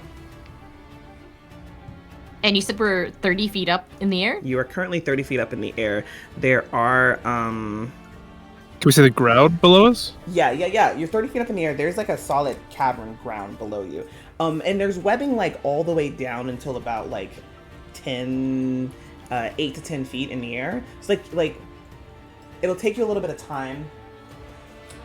It's going to take a little bit of time to navigate down this, given how sticky it is. But you will be able to do so, and it'll probably be quicker if you get help from Oates, who is literally just tanked a fucking semi truck. But Alright. Hey, y'all need help get out of this? I don't like being sticky. Immediately starts trying to bite at the webs. Don't just hold on. Wayfinding, one of my things, always prepared. I'm always supplied and ready, which normally it's like when we're going out to do a thing, I'd be supplied and ready, but because I'm extremely paranoid, I am always ready for something. It's sticky, so alcohol usually denatures sticky things, so just take out some sort of alcohol, detergent, something that I probably have from between my supplies, my engineering materials, and I would just say like with how much Sophie gets hurt, it would make sense to have something of that nature. that too, because like it's multi-purpose. I can use it to degrease, disinfect, light fires. Yeah. So just use that to kind of like pour on myself a little bit to get unsticky, and then on Sophie. so she's no longer stuck to things, and that should help us navigate our way down. As they're doing that, Oates is just gonna try to just like brute force unstick himself out. Just not like leave the web, but just try to like move across it. Oh. You can do that. Yeah, for sure. Samara? Jubilee will like look at Oates like, is being thrown still an option? I feel like it wouldn't be that different from being shot out of a cannon. Oh yeah, absolutely. Want me to throw you? Yeah, toss me. Alright. Which way? Up or down? Kind of looks at the others. Which way are we going? I'm going Is there down any because I obvious can't. way out of this place? Because I can't throw myself up. Looking around, you can see there are various cracks within the walls and whatnot. Most of them aren't large enough for like a person, even the two for Scratch and Sophie to fit through. But kind of on the southern half of the chamber, you do see a wider open you see a wider opening crack that you think the four of you could fit through. It also has more webbing like actually going through it as well. I'm just going to point to the opening. That seems like our only option. I think we could make it staring up. I think we should make it. Alright. You can't swim oh. up a waterfall. And you Well, can't. not with that attitude. It depends on where you're at and what you're wearing. I knew a guy who could I swim could up do it. waterfalls, but he had a swimsuit on. I could do it. I could do it. I've done crazier Didn't speak things. much. Yeah. Okay. Anyways, Here's the thing. I would like, just to see, in case things get a little fucky as you're trying to throw Julie, I'm going to ask for a quick roll. I don't think this requires a full scene roll. And essentially a quick roll... how would we do this in this case? Let's see. Okay, so for a quick roll, you guys obviously have facet specialties that would help with this. I just want to like see if anything too fucky happens, and then I get to say, well, so it's like it's less so that the fact of like whether we do it, it's just whether like some external force comes in. It's like a luck check. Yeah, or even and it's not even like so much of an external force. Like, let's say you two roll badly, like you roll badly on the throw, you roll badly on the landing. Like maybe you get like a bruise, wound, or something like that kind of thing. Like it's not the end of the world. You never know. You might roll poorly. So so here's the thing. With a quick roll, typically you only get 2d6 inside of something, because it's typically used if you don't have facet specialties or whatever. But the 2d6 comes from having a token. But because I'm just trying to see like if anything like mildly inconvenient happens to y'all, like it's gonna succeed, period, and nobody's gonna die from throwing or getting launched.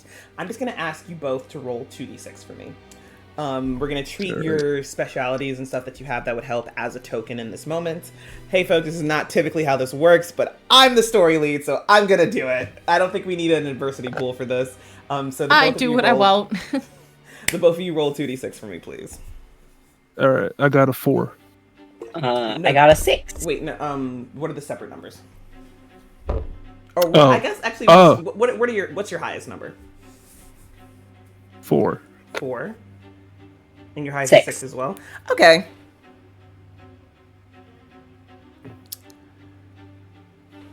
So here's what happened. Actually, y'all describe the throwing for me. Yeah, so, Oates just like walks across the web and is like, so how you want to get grabbed? And just like Jubilee just kind of does cannonball shape. all right, cool. And then like because he's been on Earth for a bit, like a baseball, he like gets into like a pitcher stance and just stalks down at the ground. Me next. Jubilee does a flip in the air, like kind of lightly touches one of the like strands of webbing, like as if it's like a like one of those bars that like gymnasts use, and like flips around it and then lands down by that other entrance. And I think what happens as you go to do this, you like launch Jubilee, and you get the wound. You do get a very minor wound, and it's up to you to decide what that looks like for you. Slightly tweaked, like as you're throwing it, you do so excellently, but you do feel like a little in your arm, which also probably, which if you hadn't just caught a semi, Jesus Christ, a semi truck. I think it's semi-automatic. Semi-automatic truck. If you hadn't just caught a semi-automatic truck, you probably wouldn't have even had that like wound tweak, like just a little like a twinge of like in your shoulder as you do that. Oh, I should have stretched. Yeah, nothing major there. And then you begin making your way down as well. Off of the webbing, correct? Oats. Yeah. There was another one was really adamant to get thrown. So Me next. Wait, are you not down off the ground? I thought that Scratch helped you. You helped. I think we're already on the ground, and I'm like, I just want to get thrown again. Unstuck. Yeah, I got her unstuck. Which way she went is entirely her own doing. Did you wait to get thrown? I think I'm on the ground, and I just want to get thrown it back into the webbing. Okay, so. The three of you are down. Oats, you are slowly but surely making your way down, a little bit quicker than the others. I just jump off. 30 feet high. What I want to explain is that there's a lot of webbing. Like you will get caught in something. Like you got to kind of climb down. Like if you want to say you jump from bits to bits, you can, but like you can't just jump straight down until you get to the bottom half of it, the bottom bit of it. Can I try to kick through it while I fall down? Wait.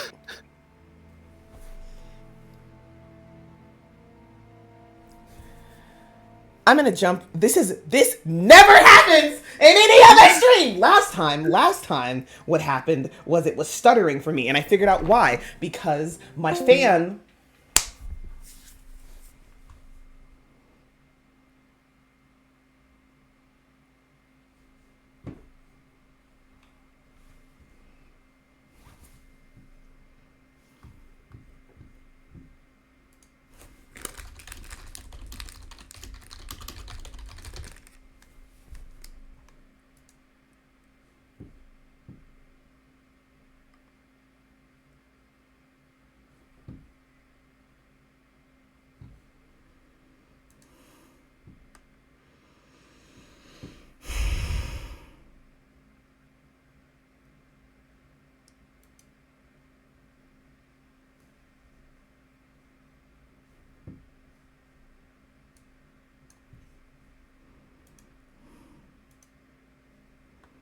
This. Oh, there we go. Back in black.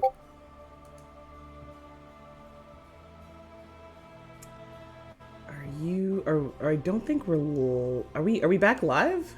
Hey, folks. Oh, are we live? Oh, we're live.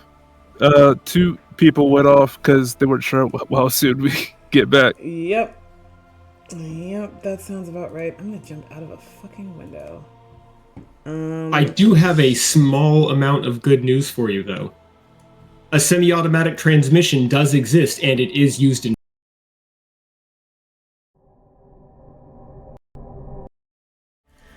Hi, folks.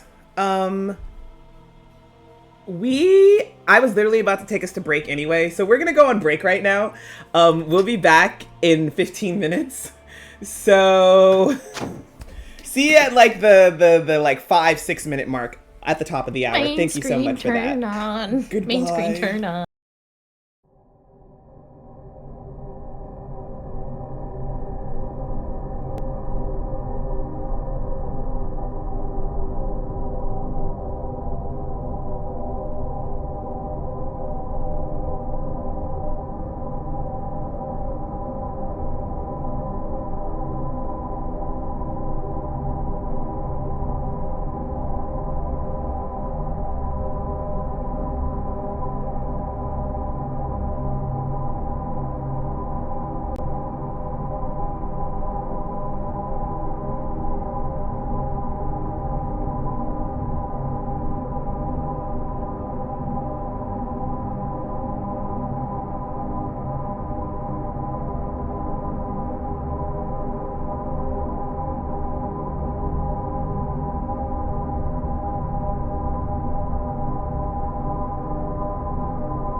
And we're back, folks. Thank you so much for bearing with us with those technical difficulties.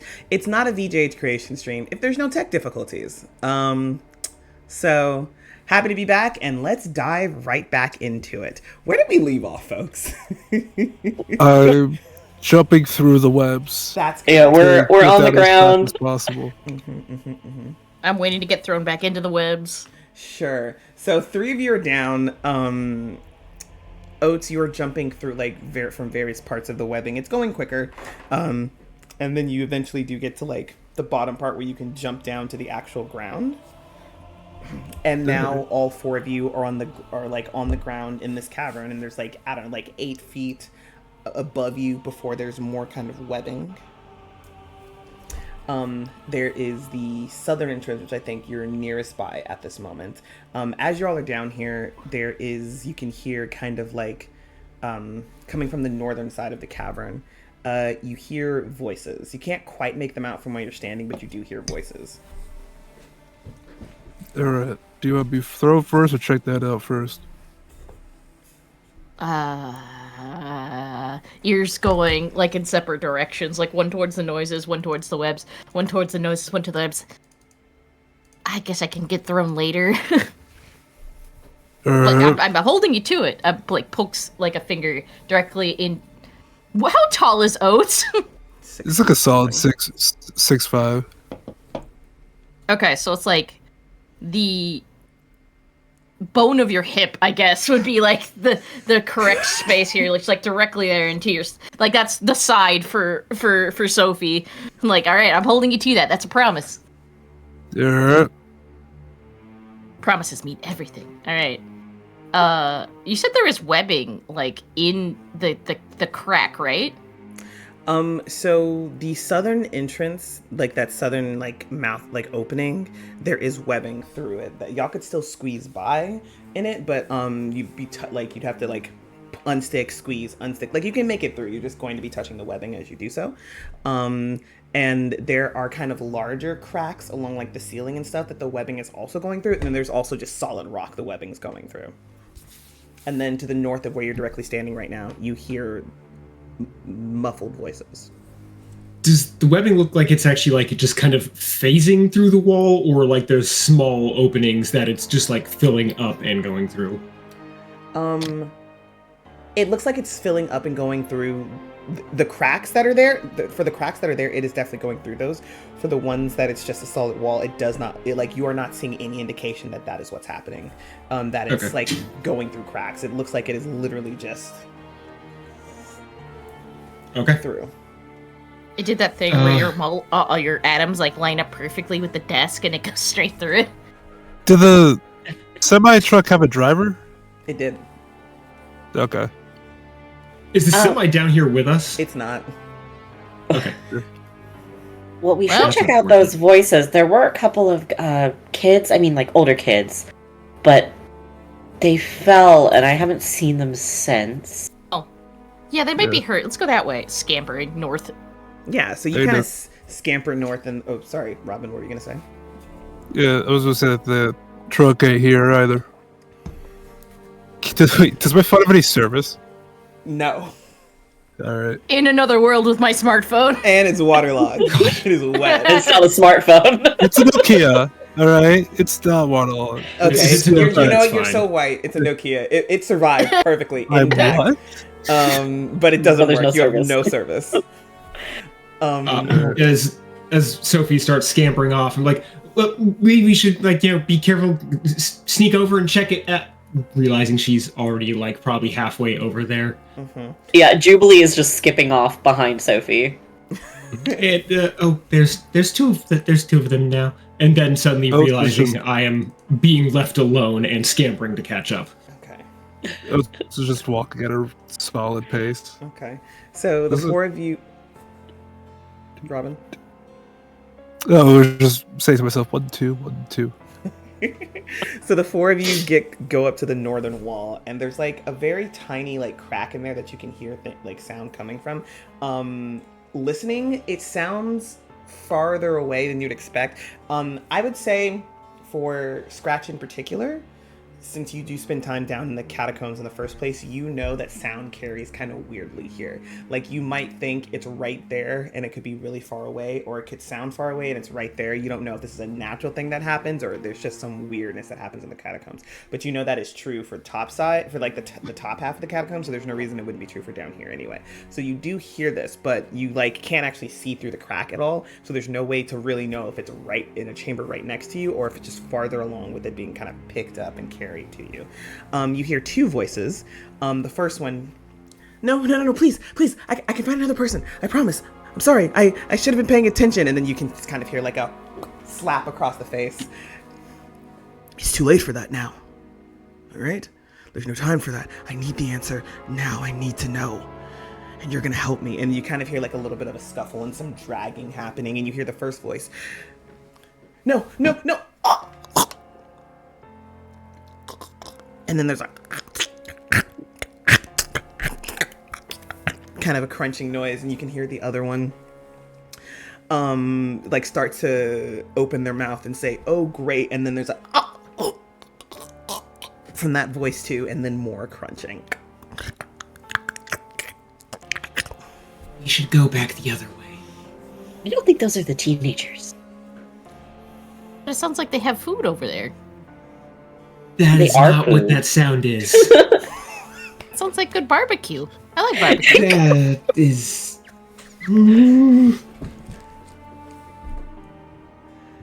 Well, I don't think we can fit through that crack anyways, so...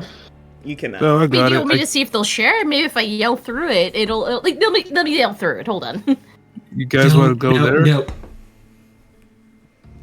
Sorry, what was that? I didn't. There's a, You need to be quiet down here. Yeah, we can be quiet, talking at full volume. Oh yeah. Hold on. Like scratch is sorry, scratch is correct. I promised I would listen to Scratch when we're in the catacombs. All right. Oates fully had his foot like on the crack, about to like kick the wall to see about breaking it down. It was like, all right. Literally Chad from Bleach. All right.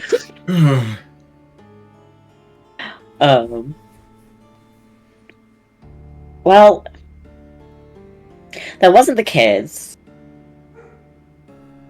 And that didn't sound very fun. So, should we check out the other way?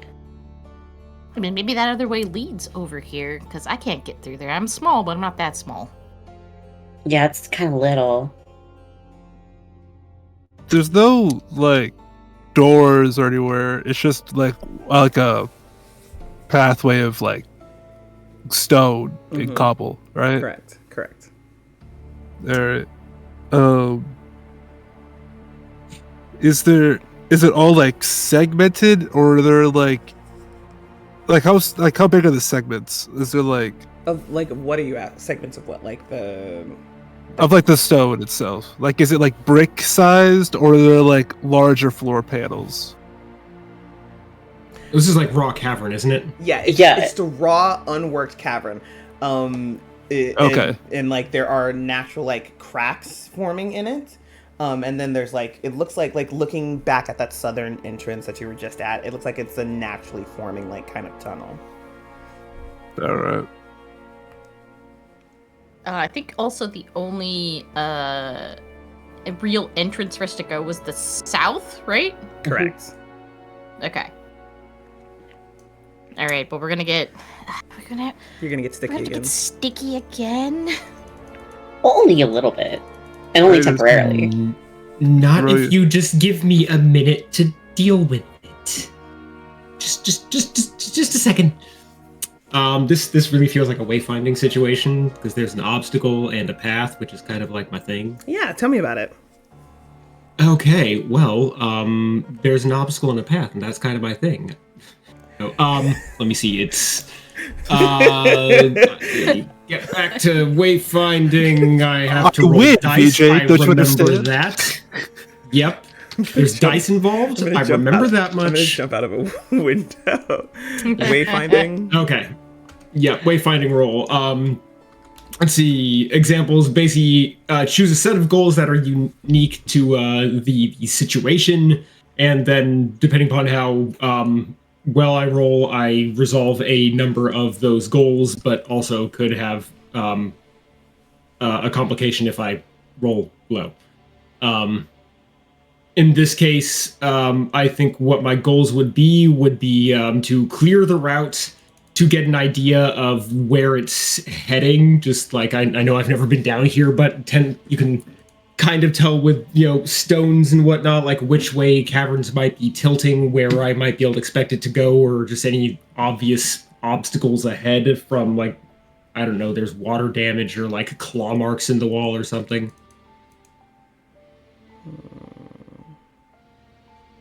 Okay.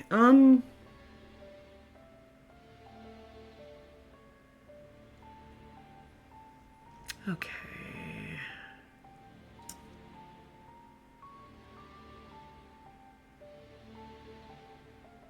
Okay.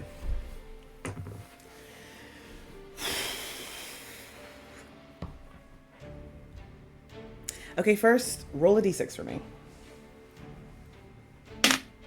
3.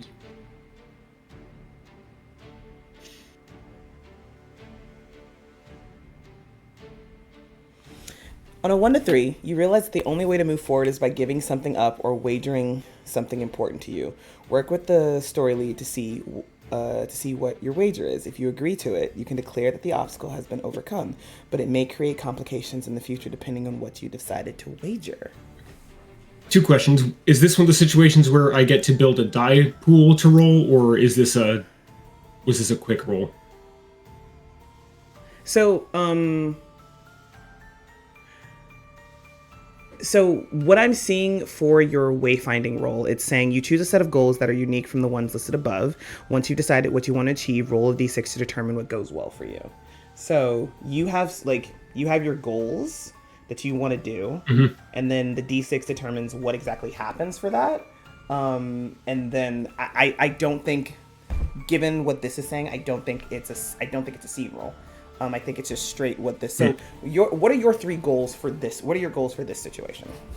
Clear the obstacle. Learn something significant about this path or route.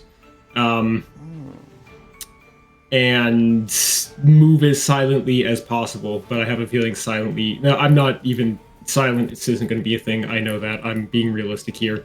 So I think those are just and ensure no one gets hurt. Okay. No one gets hurt in, like, what specifically? In what regards specifically? To, like... I mean, for the obstacles, like the example I gave, just ensure no one gets hurt while overcoming this obstacle. Okay. So this thing is specific. Okay. All right. So you rolled a 3, which means, as it says here, is by giving something up or wagering something important to you. Am I able to help with this roll at all? From what I'm reading, I don't think so. Okay. Okay. I have an idea for the giving something up. Is this... Wait. Yeah, I wager, or you tell me what to do. So really, it's a conversation between the two of us. We're going to decide right here what's happening. So what are you offering? Okay, so with my engineering skill as well, the way my engineering pouch works, basically I have a pouch of engineering stuff. It has essentially 5 charges, and I use those charges to make stuff. In this case, some of the things that are included in this would be like making a bomb. It falls under the engineering skill, so could I use one of my charges to make a demolition device of some sort, or some other device that you deem would be usable? Basically, can I give up a charge of my engineering skill to accomplish the wayfinding task?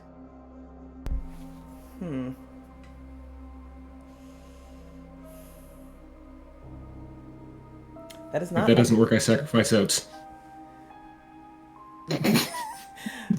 Not a bad wager. Here's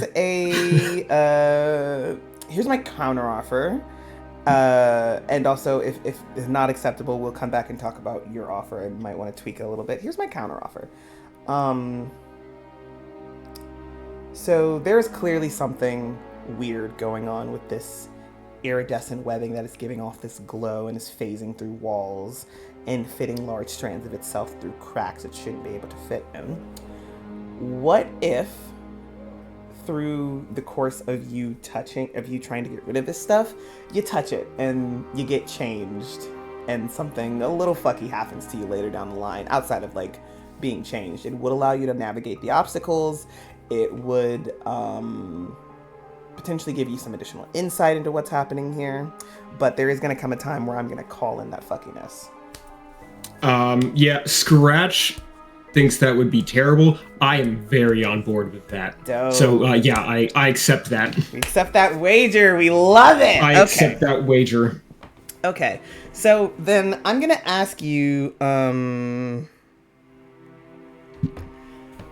describe to me how you're going about kind of getting, like, you're trying to get rid of this long, like, kind of the webbing that's in here.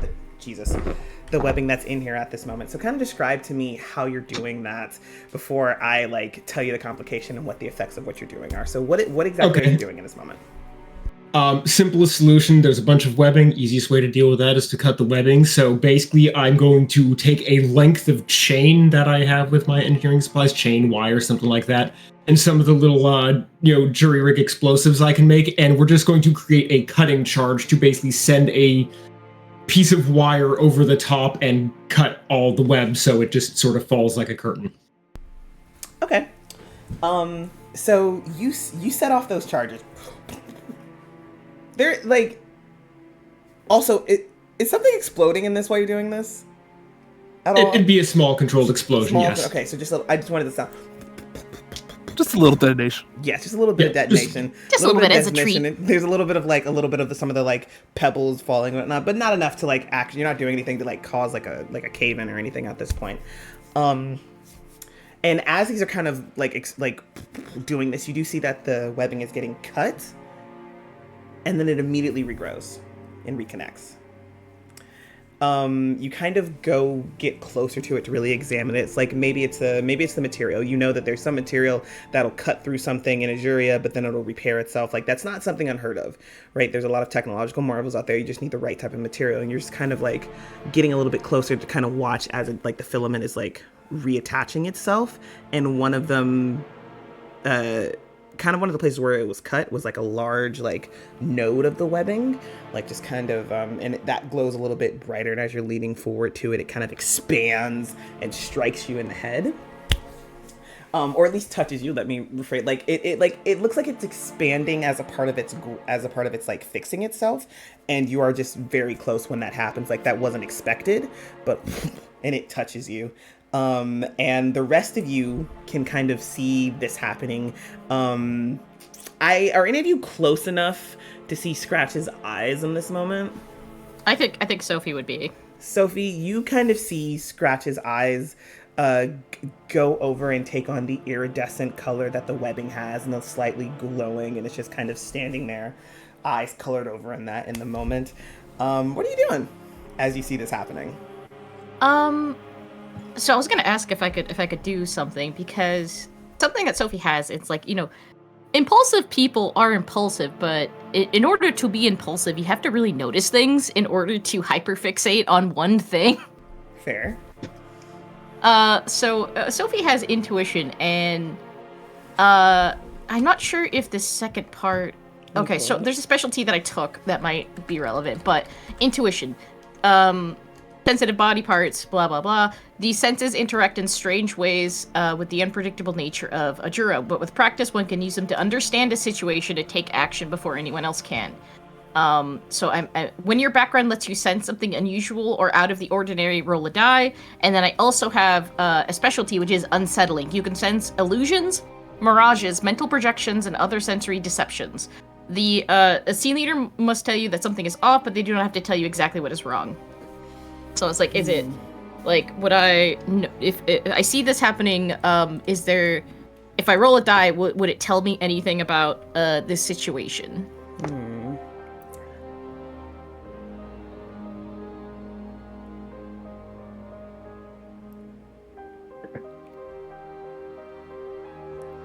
Okay, so let's see.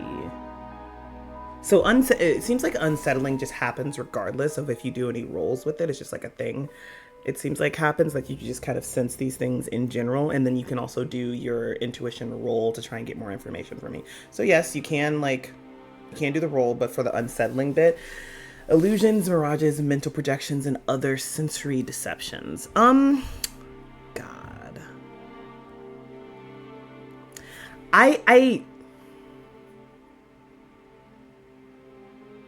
I don't think what's happening to Scratch right now is any of those things. None of this is like, it is very much a physical thing that is happening to Scratch right now. And while you're kind of like, and I think you've probably, I know in your travels you have like had this feeling before. So you're kind of sitting here, you're seeing this, and you're like waiting for that kind of like sensation, whatever you think it feels like, and it doesn't come to pass, which gives you like a pretty solid like, hey, this is something that is very physically happening to Scratch right now. Are you going to roll just your intuition roll to begin with? Yeah, I think so. Do you want me to go ahead and do that? Go ahead and roll your d6. All right, let's go frog dice. 5. Ask the story lead a question about what's going on. They answer truthfully, but they may be cryptic. Let me think. Is this going to be dangerous to Scratch?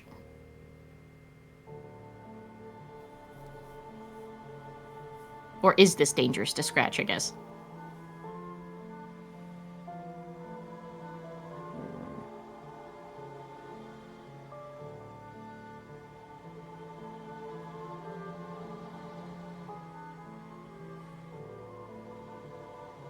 The cogs are turning.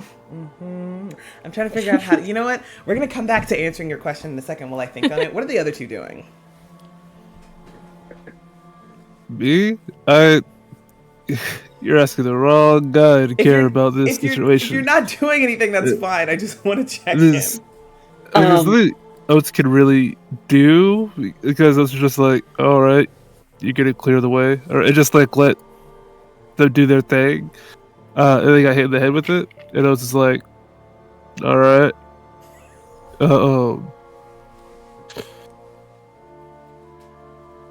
Because Oates, like as part of like their personality, like if they don't understand something, they just don't care to understand. So Oates just sees that happen and is like, yep. Okay, that's fair. I respect that, Samar. Jubilee, I think, is kind of like inspecting some of the strands. I think it's like maybe one, not that like Scratch is dealing with, but another one close by is like plucking at it like almost like a guitar string. Is like trying to like, just because you said that there's a sense of unreality coming from it, but it's different, like completely separate from the grotto. So Jubilee is like kind of curious, and also is kind of like entranced by the like iridescence of it, and just like wants to know more about it. It's just like looking at this, like inspecting it, like.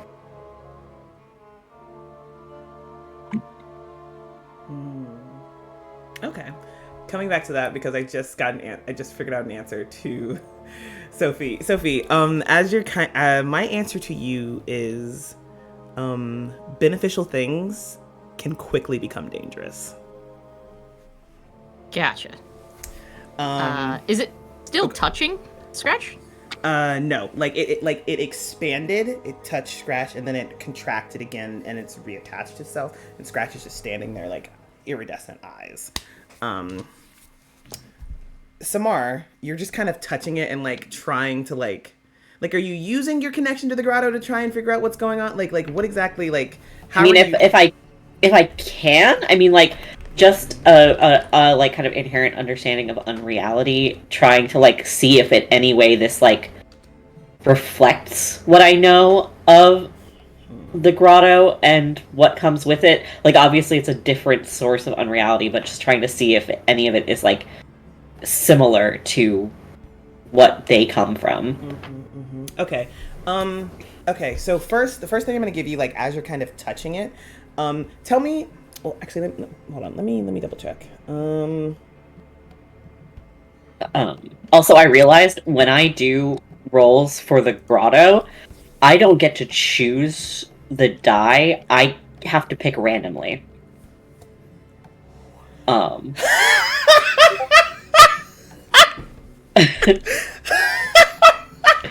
That's hilarious. That's so funny. Yeah.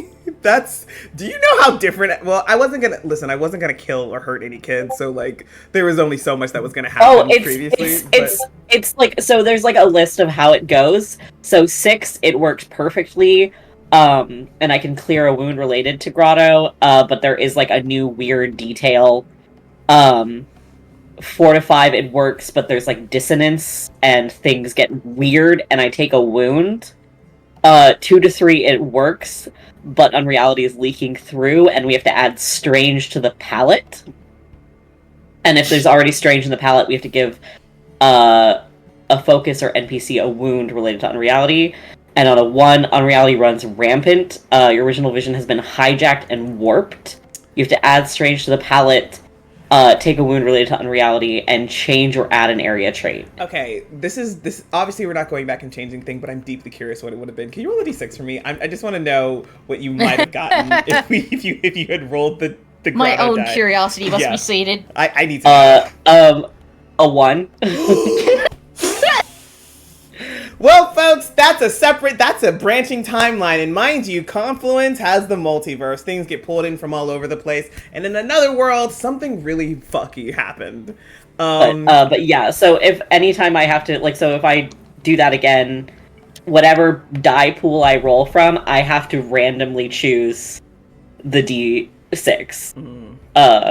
There is like a specific grotto specialty that allows you to look at one before you pick one at random. I don't have that specialty. Interesting. Okay, so, all right. We don't have to deal with that just yet. We're going to deal Yeah, with but it again. I was just like, I was reading through it, and I was like, oh. Ooh, ooh. And if I take wounds equal, I think, to my grotto specialties, I become hollow. Okay, so here's the one. First things first. The thing that you immediately notice differently as you're just kind of, I think like when you're in the grotto and like it's ever changing because of that unreality bit of it. So like just walking through it changes it. Touching something changes the reality of the grotto itself, or because of the unreality of it. And just touching this and you're looking around, nothing's changing. Like it is literally just.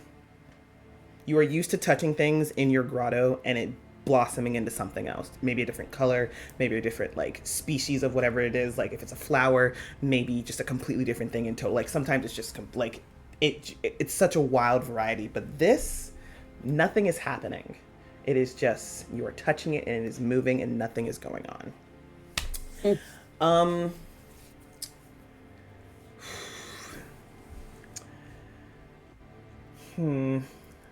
So that's just like from your kind of immediate. Let's see. What do I want you to do?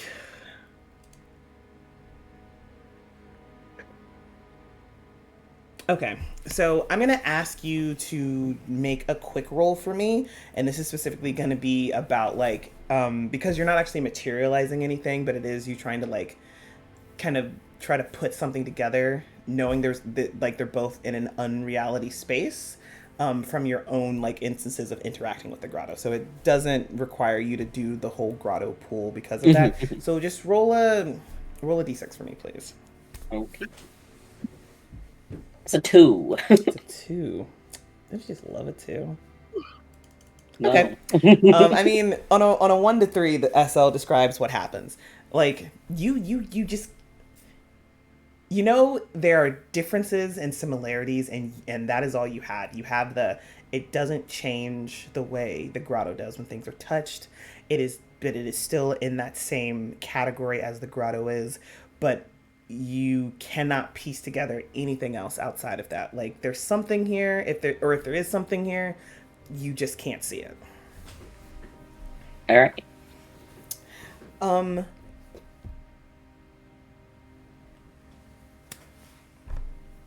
Scratch. Hi. Hello. You are in just a kind of mindscape of like the webbing, iridescent and glowing, and you're just kind of looking around, and there are gigantic nodes within each of them, and in the like 3 immediate ones you see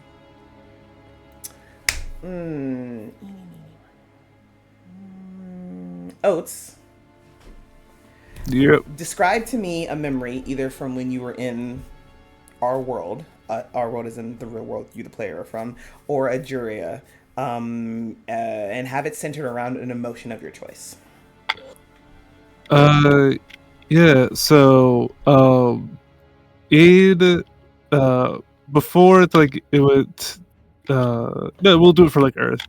So there is like a even though this might be like such a chill guy, he does experience like other ranges of emotions. I think like the memory itself is a sad one in the fact that like it is, I think, like the memory of his like going from his home into Earth. And while it has happened before, and like he's like at the very least like familiar with like the goings on of it, it's still a bit sad because like he knows that the farm will be taken care of and things like that, but like, you know, he like misses it. So like, it's just like a solid like memory where he just sort of like he just like stands in that area, and I think he stands there for like a good 10 minutes just waiting for a sound to stop at like the signature calling card of that transportation like through the dimensions and to like back home to happen, hopefully.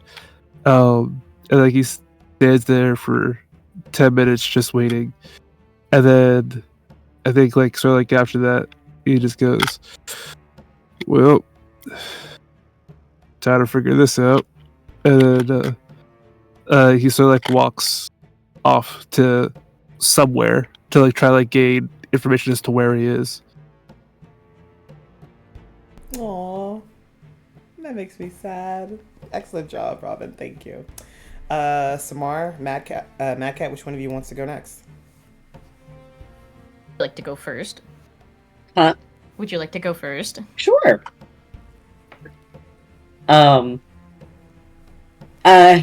I think it's a memory that there's a touch of sadness, but there's also a touch of fear. I think it's a memory where Jubilee is with another fading. Someone, like, you can see in the memory the way they're interacting, the way they're talking, the way they're laughing, performing, that they are close, like they know each other really well, they get along wonderfully, and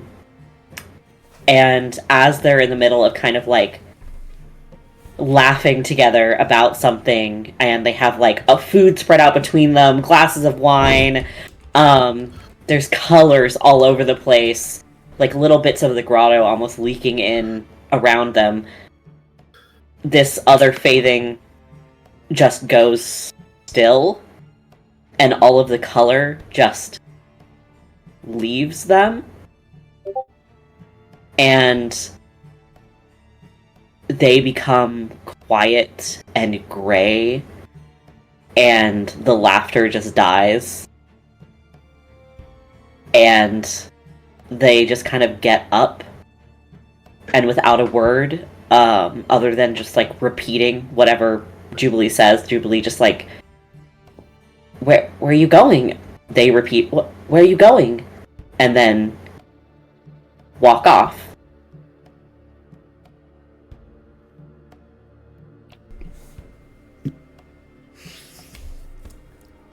Excellent job on that memory. Wow. Jesus fuck. So, question.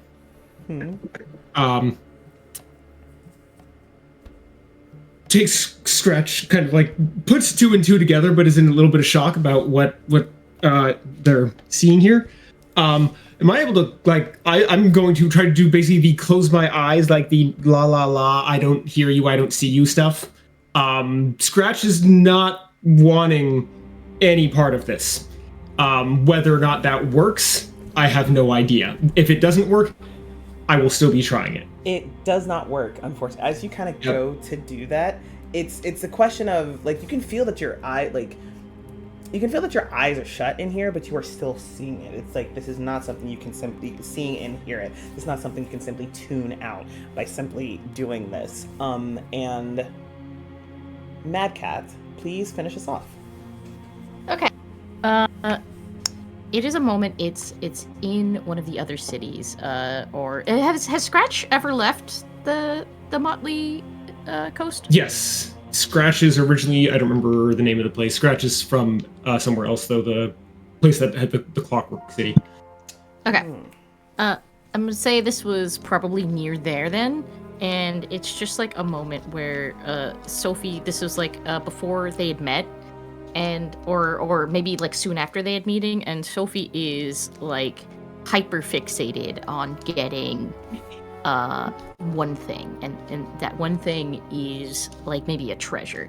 It's just, you know, it's escaped her like exactly what it was, but it's just like a moment where she's like, I have to go get this thing, and she's like by herself. She's bandaged up very poorly at this point, and she's walking through, and she hears like a sound from one of the like side alleyways, and she it's like at this moment she's like at the point where she's like about to get the thing she wants, and again does not remember or recall what it was. It was just a moment, like a fleeting hyperfixation of whatever it was in that time, and she has a choice of going like, for all intents and purposes, this is a nothing memory to a lot of people, but to her it's very important. And she has a moment of going towards the sound in a like alleyway that's dingy, nothing really catches the eye, or going towards the brightness of the area she was going to go in, like a brightly lit storefront maybe, or like an art museum, just something random to her, to like a lot of people, just like, oh yeah, I'll go see that later. But her, it was just like, she's so impulsive that she tends to not stay in places very long because she's like, I'm gonna go chase this thing. So she ends up walking down the alleyway, and that was the moment she met Scratch. And it's a very important moment to her because it's the choice to her ended up with her not being alone anymore. Aww. Thank you for that. A lot more upbeat than these other two Debbie decks. Everybody, yeah. You did excellent on that. And so you kind of Scratch, you see those nodes, and that's like, that is, you see each of your now companions, you recognize them, that you hear their memories, even though they're kind of going at the same time. You are like simultaneously watching them all at the same time and separately, and getting the information of what has happened there. And then there are other nodes around you as well that are just kind of flipping through people's lives.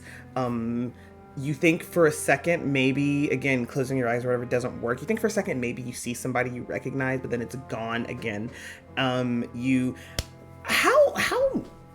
versed in like Ajurea's history do you think Scratch is?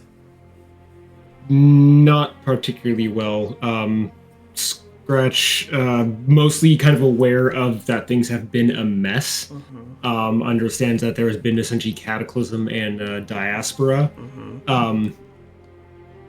Pretty much views history as a sequence of random events towards usually just not something good. Okay, then yeah, there's a lot happening here. I don't think you can really pinpoint any one thing, and it feels like a moment and an eternity in and of itself. And then the next second you are looking around, and it's like that, and then the next moment or the next eternity, it's, you don't know which one. You are looking back at that node that has now repaired itself completely, and Sophie is next to you. Sophie, looking at Scratch, the eyes go back to the original color, but now patterned across Scratch's entire face. Dipping below the clothing is a spider web pattern and glows slightly. It's not as is iridescent spiderweb pattern that is slightly glowing. Pause directly on face, making Scratch look directly at her. Hey, buddy. Hi. How we doing? How long does it feel like it's been for me?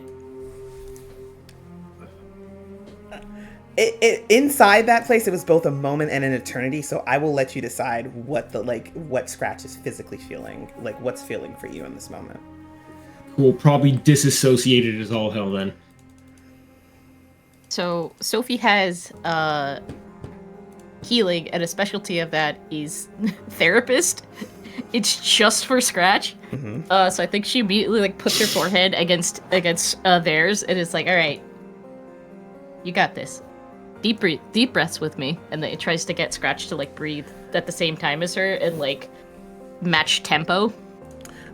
Is there any role associated with that? I'm kind of assuming no, but I just wanted to double check. Let me see. I think it just says, if I'm doing a treatment, yes. I think that's specifically for wounds. Okay. But for therapy, it just says you specialize in helping patients with mental and emotional wounds. When the patient you're healing feels safe and relaxed, add 1d6 to your roll. If there was a roll to be made, I'm not gonna make you make a roll to pull Scratch out of this. I'm gonna leave it Scratch with you. That this would help ground you for whenever you want to say Scratch comes back. So I will leave that in your hands. Okay.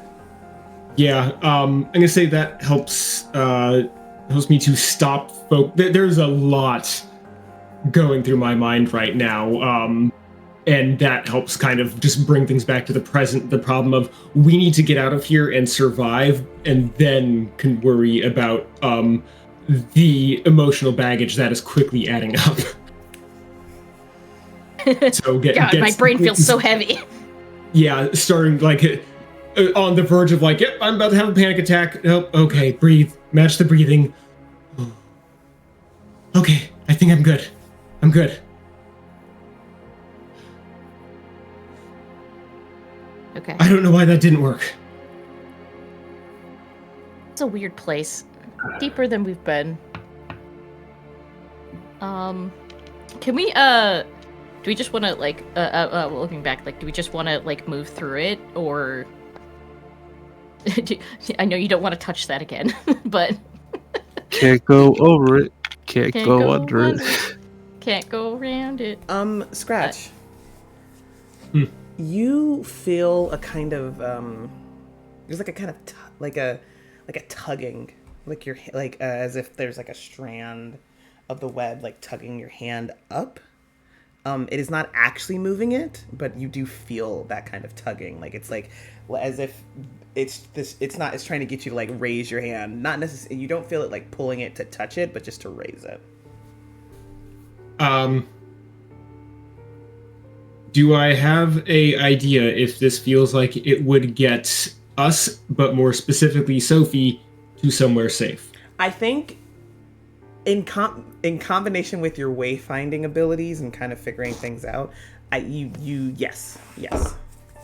Then I would kind of follow the instinct.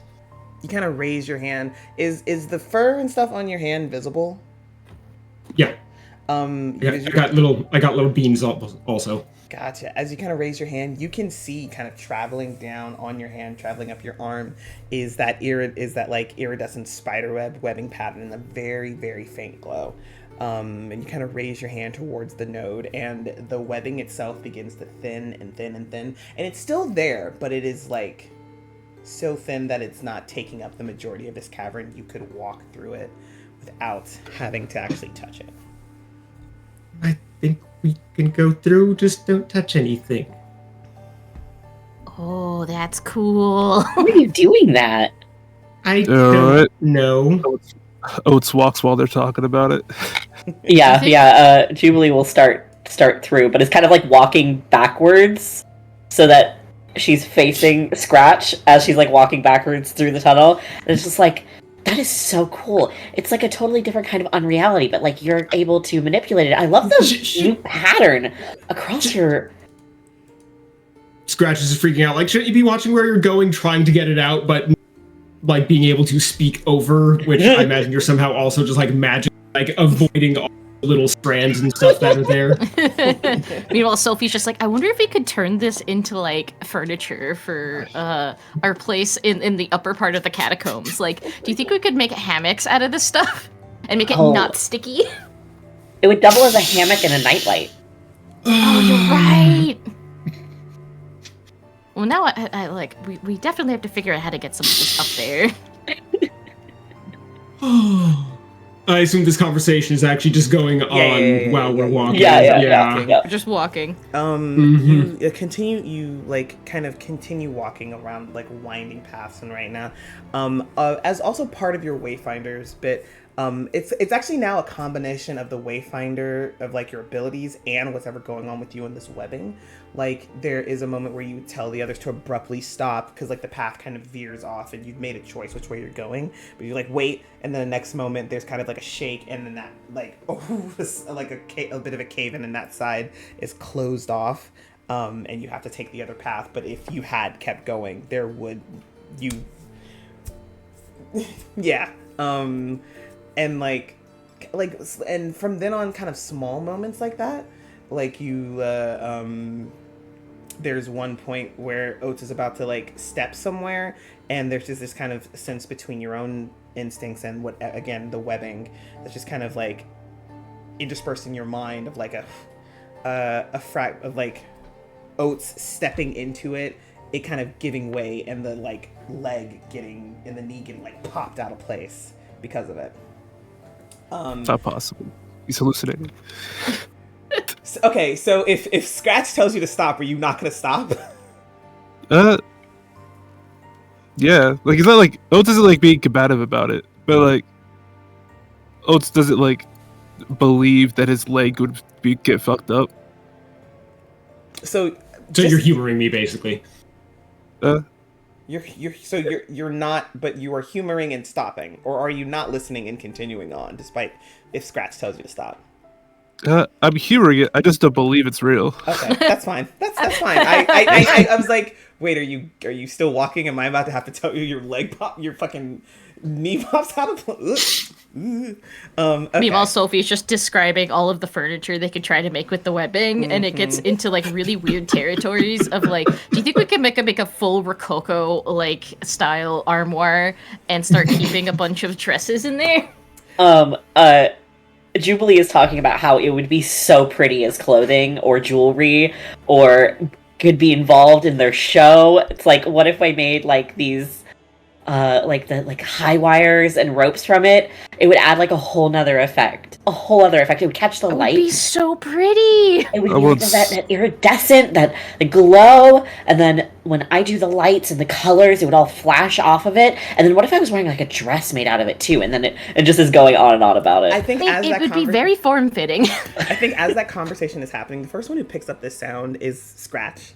Again, you don't know if it's a combination of your own senses, or if it's also what has happened to you, but you can hear just the sound of like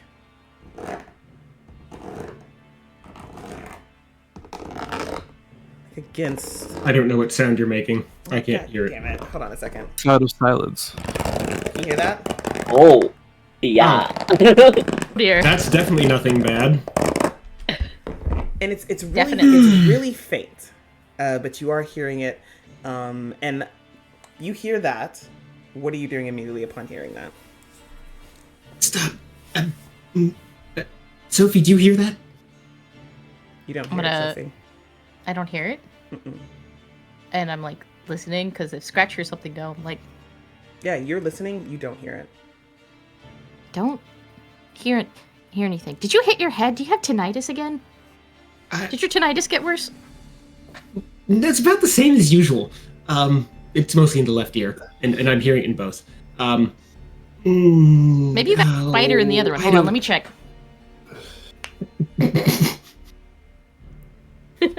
Just full on nosing into the ear. Not even weird at this point. Not even weird. I don't think that's medicine. I might be imagining sounds. Just if you hear something, just you know it. What are you hearing? Scratching. That's funny because it's like your name. I mean, Okay, where do you hear the scratching? Is it? It was. I didn't have like a distance or direction or anything. It's faint, but it is ahead of you. Okay, somewhere from up ahead. I don't. I am going to. So deeply uncomfortable by this because my entire approach to danger is to have a perfect plan and depend entirely on things I'm already aware of, and I'm now having to wing it, which makes me very uncomfortable. But I'm going to, since I obviously am now connected to the strands of whatever this is, which is terrible, but I'm going to try to feel through them.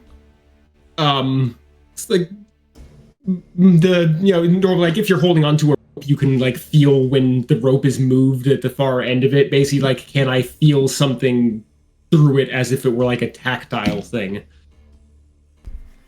Okay. You know what? Roll me a d6. We're gonna use a quick roll for this. Roll me a d6. Let's see what happens. Nope, not that one. It fell. 1. Okay, so the story lead describes what happened. So here's the thing. You're trying to tune into these new senses that you have, and while you do so, it is an overwhelming experience. It is not like when you were kind of back in that weird like mindscape of just the nodes and the spider webbing itself, where there was nothing else and you could hear everything simultaneously and understand it singularly. Like this is, you try to tune into it, and there are various voices flashing in your head. You hear you hear a couple of like, come on, help me pick this up. We gotta move this rock. We gotta get him from under this. You hear again the scratching and some more, and you hear mumbling.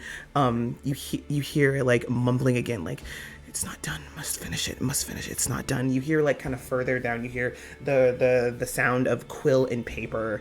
Like somebody scratching away. A page is turning as well. You hear the like mostly silent sobs and the rattling of chains somewhere. You hear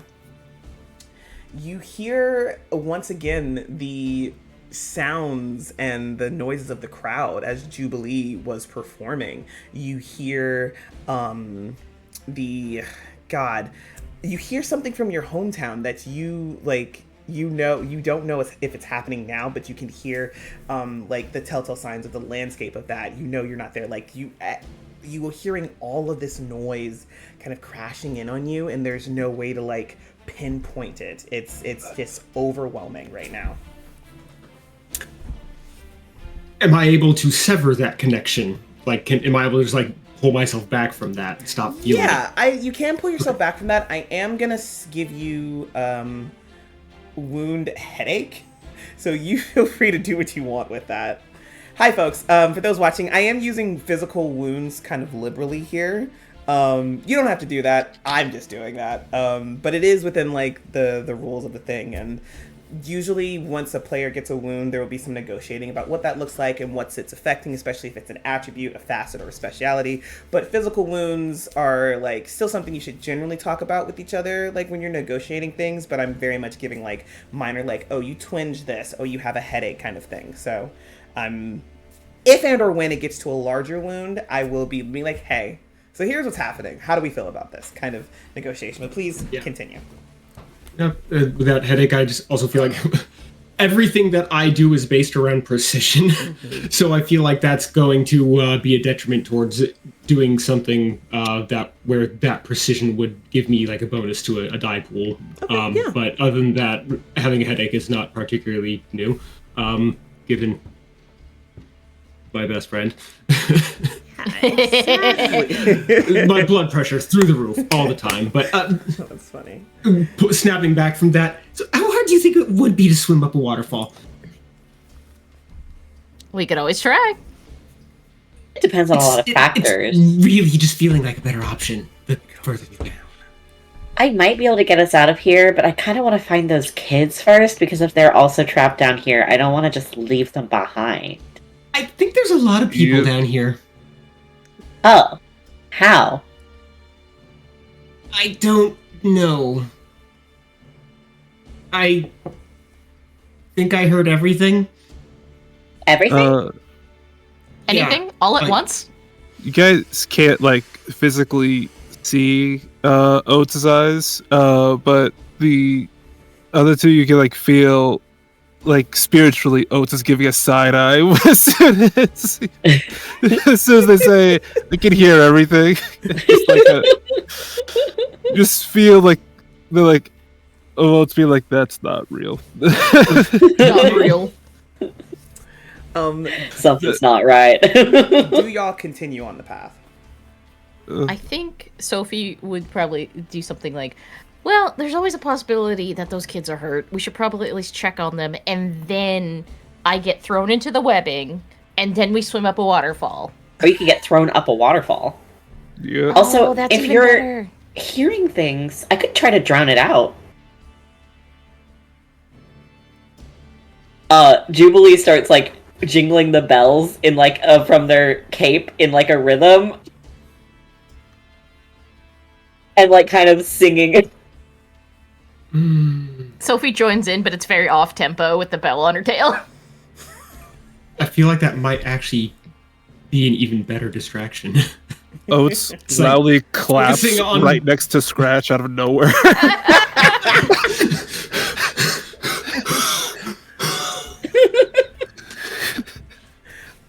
I think because y'all continue onward, and because you're making this noise, the rest of you don't actually hear the scratching until you get to a point where you can clearly see that, like, the like, you're following this along on the, like, right hand side of the wall. There's an opening, like another entrance to another, like, cavern or cave or something. But now all of you can hear the scratching and the mumbling. And again, it sounds like just scratching and like a person mumbling. Yeah. Okay. And I'd say this is like 15 minutes later of walking that you get to this point. Okay. You can hear it now. Okay. Oh. Man, your hearing must have gotten a lot better. I don't think it's my hearing. I mean, Whose hearing is it? Everybody's maybe? Well, let's go see if those kids are there. And I walk forward into the next part of the cabin. Yeah, you can. Sorry, go ahead. What are you doing? My nature's bounty specialty. It basically says that all the time you spend outdoors is duty to the environment. You can judge soil, water, and other growing conditions in an area. Can I use that to try and get a vibe on truly how naturally forming this all is? Or like if there's any vibe that like it seems to have been directed in any way in its formation, or if it is just truly a naturally forming stone, because there'd be like specific pathways I think that lead into other things. It's sort of like it's just at least just like giving it's the suspicion of like this doesn't feel right. That ain't right. Okay. So that doesn't require a roll. So what I'm going to tell you, looking around, is it is very clear that this was done with like whatever the weathering process was, but the natural weathering process, but it is not in a way that you would expect a weathering process to do without some like correction or direction. Like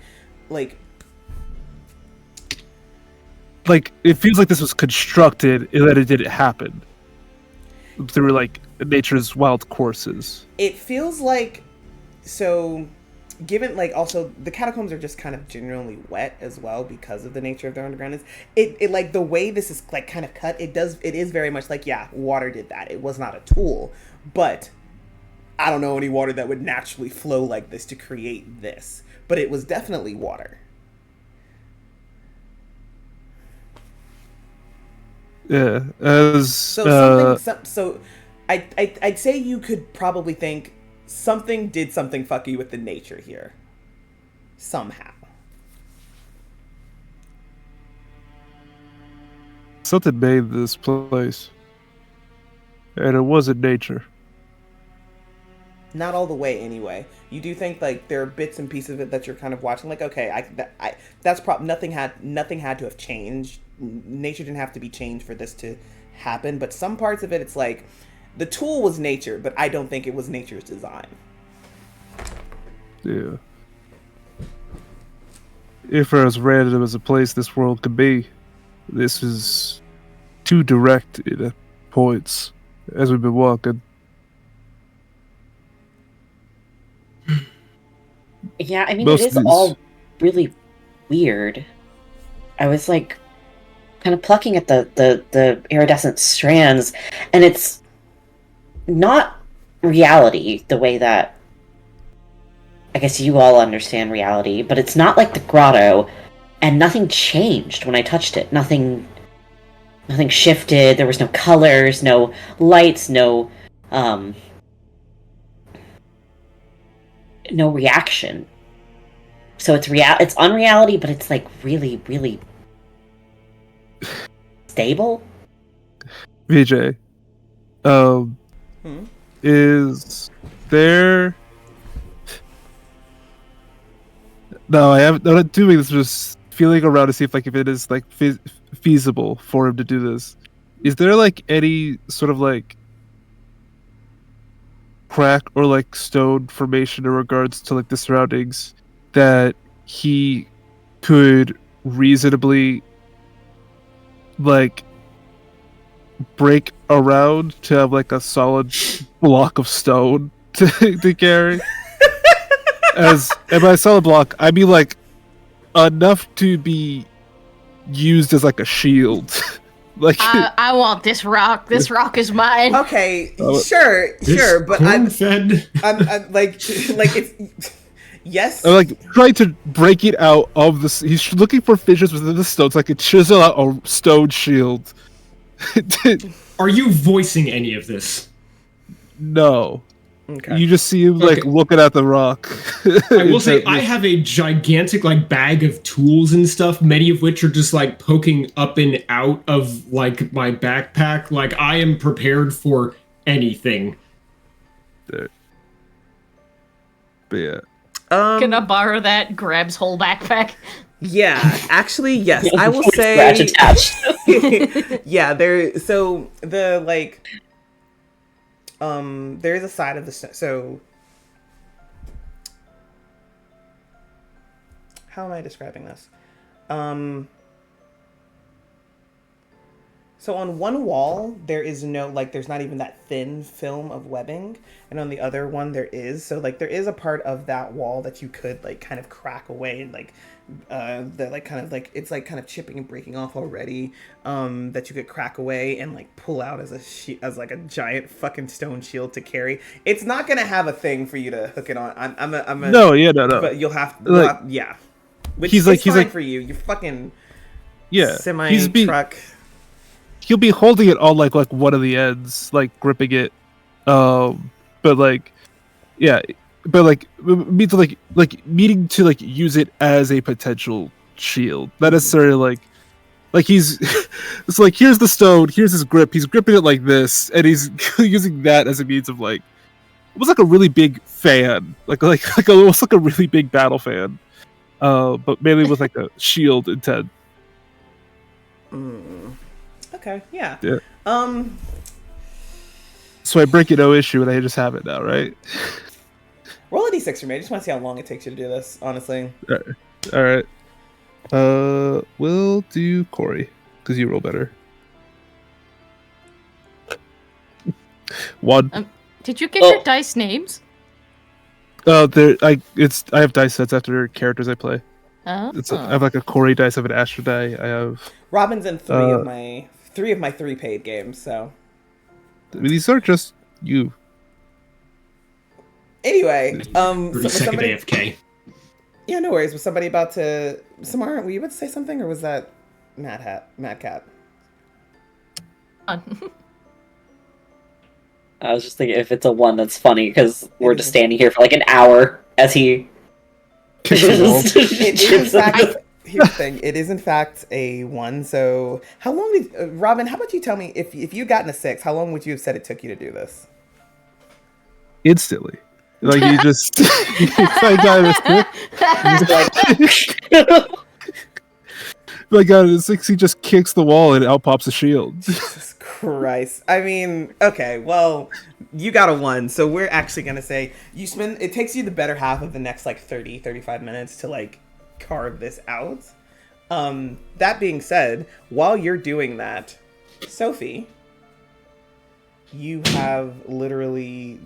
decided that you are going to welcome back, that you are going to walk inside. So as you do so, got bored going through. Yeah, as you do so, you walk in and you see, Jesus Christ, where's my mouse? You see Jesus Christ? No, motherfucker. Jesus Christ! Hanging up on the What are you doing here? That's what happened to him. He got pulled here. Oh. All right, somebody else write the Jesus Christ Confluence Living Archive crossover for me, please, and thank you. Jesus Anyway. Christ, isekai. I can absolutely take my religious trauma out on that. I got you. And yes, Jesus Christ Isekai is a phenomenal. I'm gonna have to tell the official writers for Confluence, like, hey guys, you should hire somebody to Jesus, this is the OG isekai as a comment made. rouse. Okay, back on topic. Thank you so much. That's so fucking funny.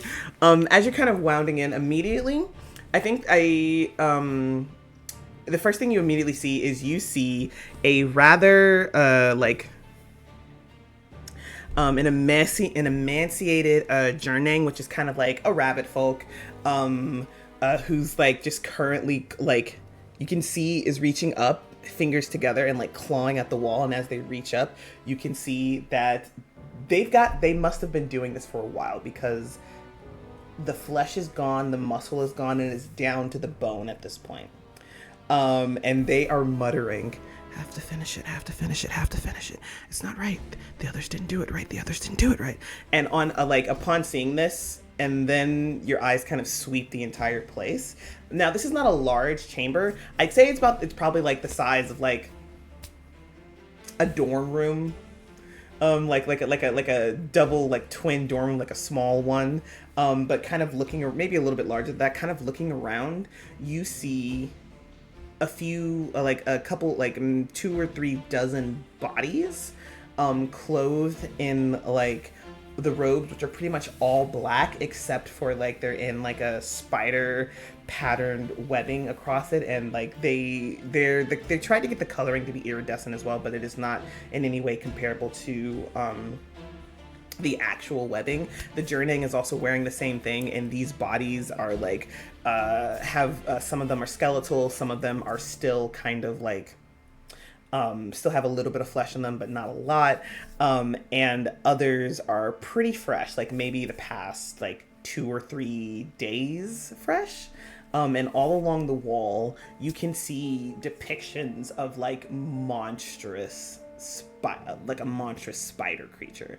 And it's very clear that some people had like tools, others, some people had dedicated tools for it, some people had like whatever they could find to do it, and others just literally like carved it into the stone with their fingers. Oh no.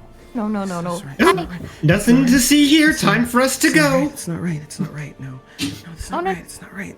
Friend, hey. Gotta keep going. Hey. Just like very softly, like coming up towards this person. Hey, just like, and looks at you.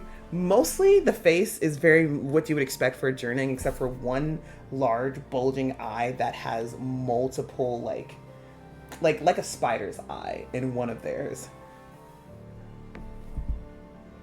Just kind of looks at you and then turns back. It's not right. It's not right. It's not right. It's not right. Hey, friend, your hands. I have to finish. Your hands are really messed up. How about you just let me take a look at those? Do you reach to like? Yep. As you go to reach to stop the hand, just kind of opens up the mouth. There are spider fangs And they're like still have like the teeth as well, but the fangs are kind of and turn back. It's not right. It's not right. It's not right. Okay. Did Scratch and Jubilee come in here? I'm always with her, and I would like. I don't know if you're like, nope, nothing to see here. Time for us to go. I tried to like pull her and to go out when she clearly like went the opposite direction and did her own thing. So now I'm just sitting here trying not to panic. Jubilee did follow in. Immediately was kind of like, because this room must smell horrendous. It doesn't. It doesn't? No smell. Oh, Except for well, like all right. the kind of like you expect from like a cave to have, but that's it. All right, yeah, no. New cave smell. It's kind of just like tilts her head and like looks at is like. We'll also like come up next to Sophie, on the other side of this guy. It's like, hey, beautiful art that you're creating here. It's not done. It's not right. It's not right. What are you trying to do? Start again. I have to start again. I have to keep going. I have to start again. I have to keep going. I have to start again. It's not right. It's not right. It's not right. Do you need help? So I have a conversationalist as a facet. It's not picking up your scratches, by the way. Motherfucker. Huh? Keep going. You keep going. Okay. So I have conversationalist. So I one of the things I have is saving face. Or no, I think it's sunshine. Is you're great at easing the tension in a clouding situation. When faced with a socially tense situation, you can use a specialty to use your social dice and instantly diffuse the situation. Trying to help, like, this guy seems like he's kind of crazy and out of it and stressed. And I'm trying to ease him enough that he might actually acknowledge and talk to us. Okay. Yeah. You know what? We're gonna make this a scene roll. There's a lot of things happening here. Alright. So you have your so conversationalist roll, building a dice pool. 1d6 if you have any specialties and callings that help, which you do. And I think you're Yeah, okay. So you have the initial 1d6, right? Which obviously your conversationalist bit lets you add. You have a dice of 5, which your facet. Social die, yeah. Your social die allows you to add as many as you want from your social die into the pool as well. But off the bat, you get 1d6 to begin with.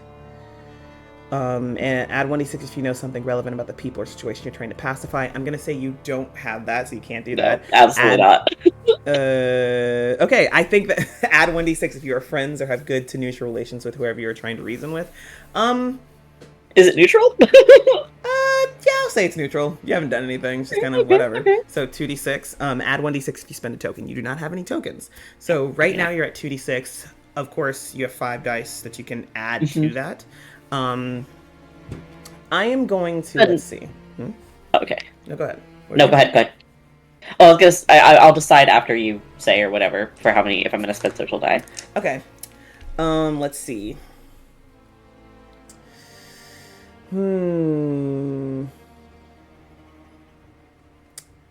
Ooh, okay. So add 1d6 for each opposing character in focus. I'm going to give my d6 for that, for this location being a focus, and the shenanigans that it entails for the people in it.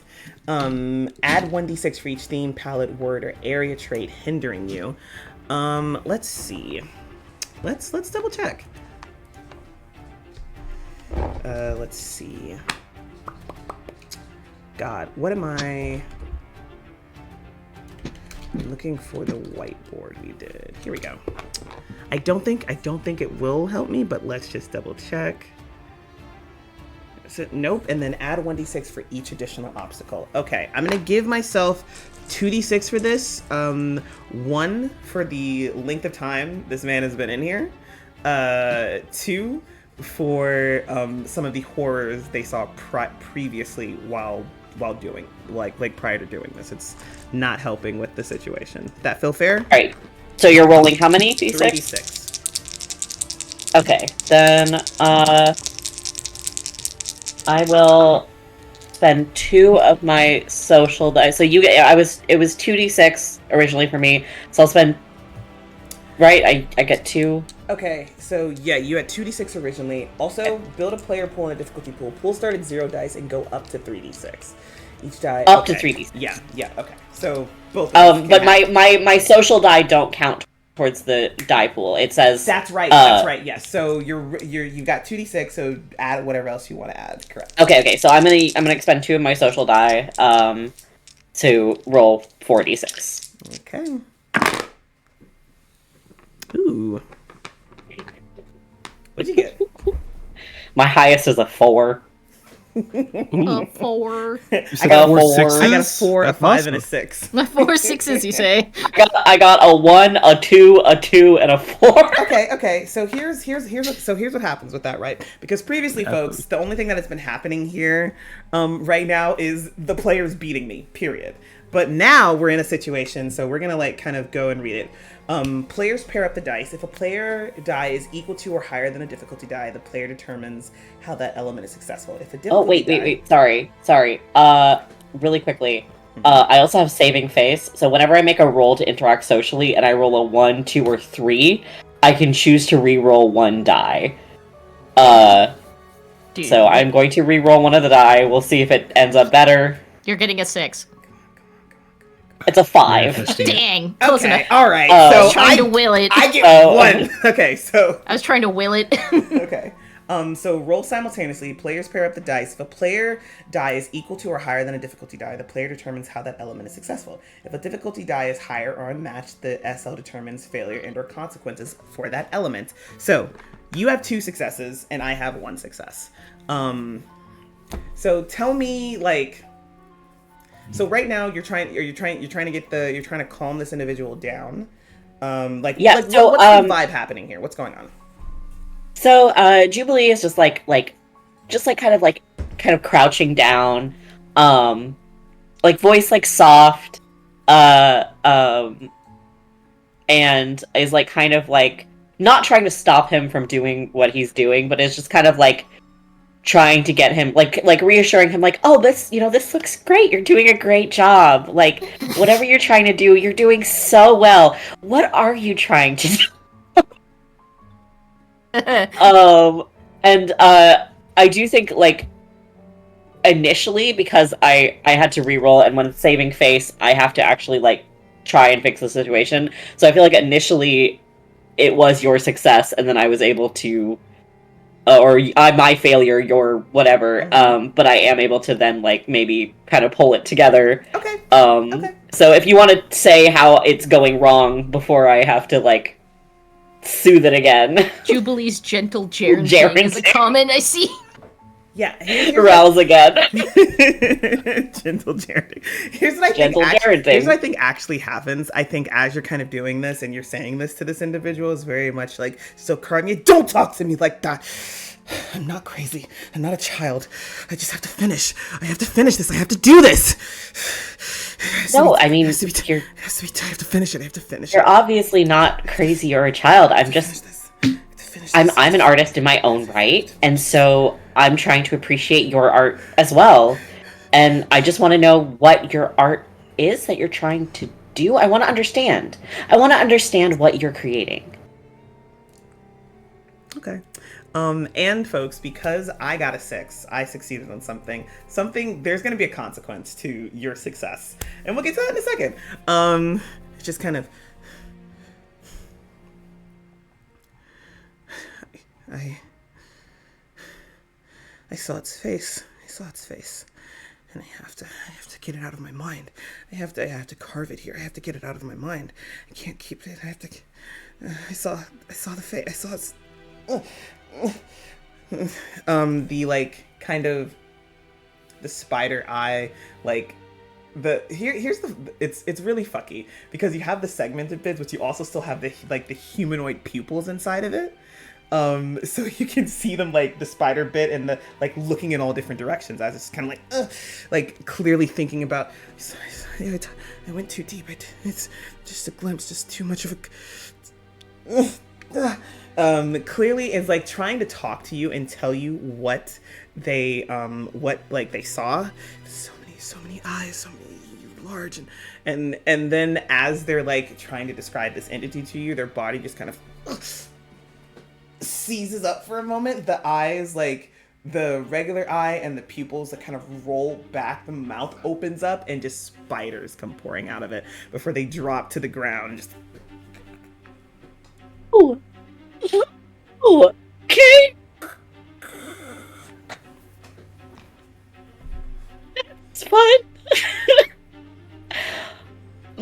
I think as they drop to the ground with the spiders pouring out, kind of tumbling out of the robes is a little like black leather bound journal. But the spiders are just pouring, and they're small spiders. They're just kind of skittering around on the ground. They're not actually attacking anybody. They're just and out and about into the cavern. Does it seem like he's dead?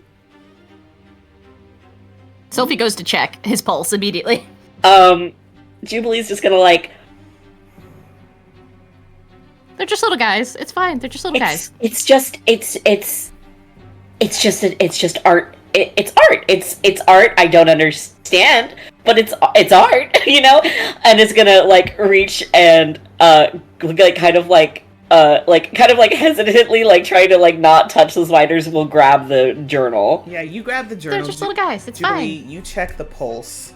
There is no pulse. The eyes have kind of rolled back. There's no breathing. At the spiders are like pouring out of the mouth, the eye, the ears, the nose. And I think at this point, you hear shouts.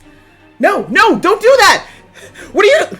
You recognize the kids' voices because they were shouting during the performance. They were excited. They were yelling for you. You recognize one of the kids, 18-year-old, voices like further down into the cavern, and I think you can all hear a bit of a scuffle going on as well.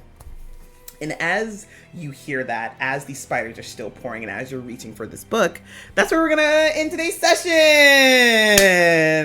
Hi folks, thank you so much for being here. Thank you so much for watching this. I hope that in watching this, not only have you enjoyed yourself, you're getting a little bit of a better understanding on how Confluence, the system, works. And I can't wait for y'all to return next week for part 3, the finale of Beneath the City That Never Sleeps.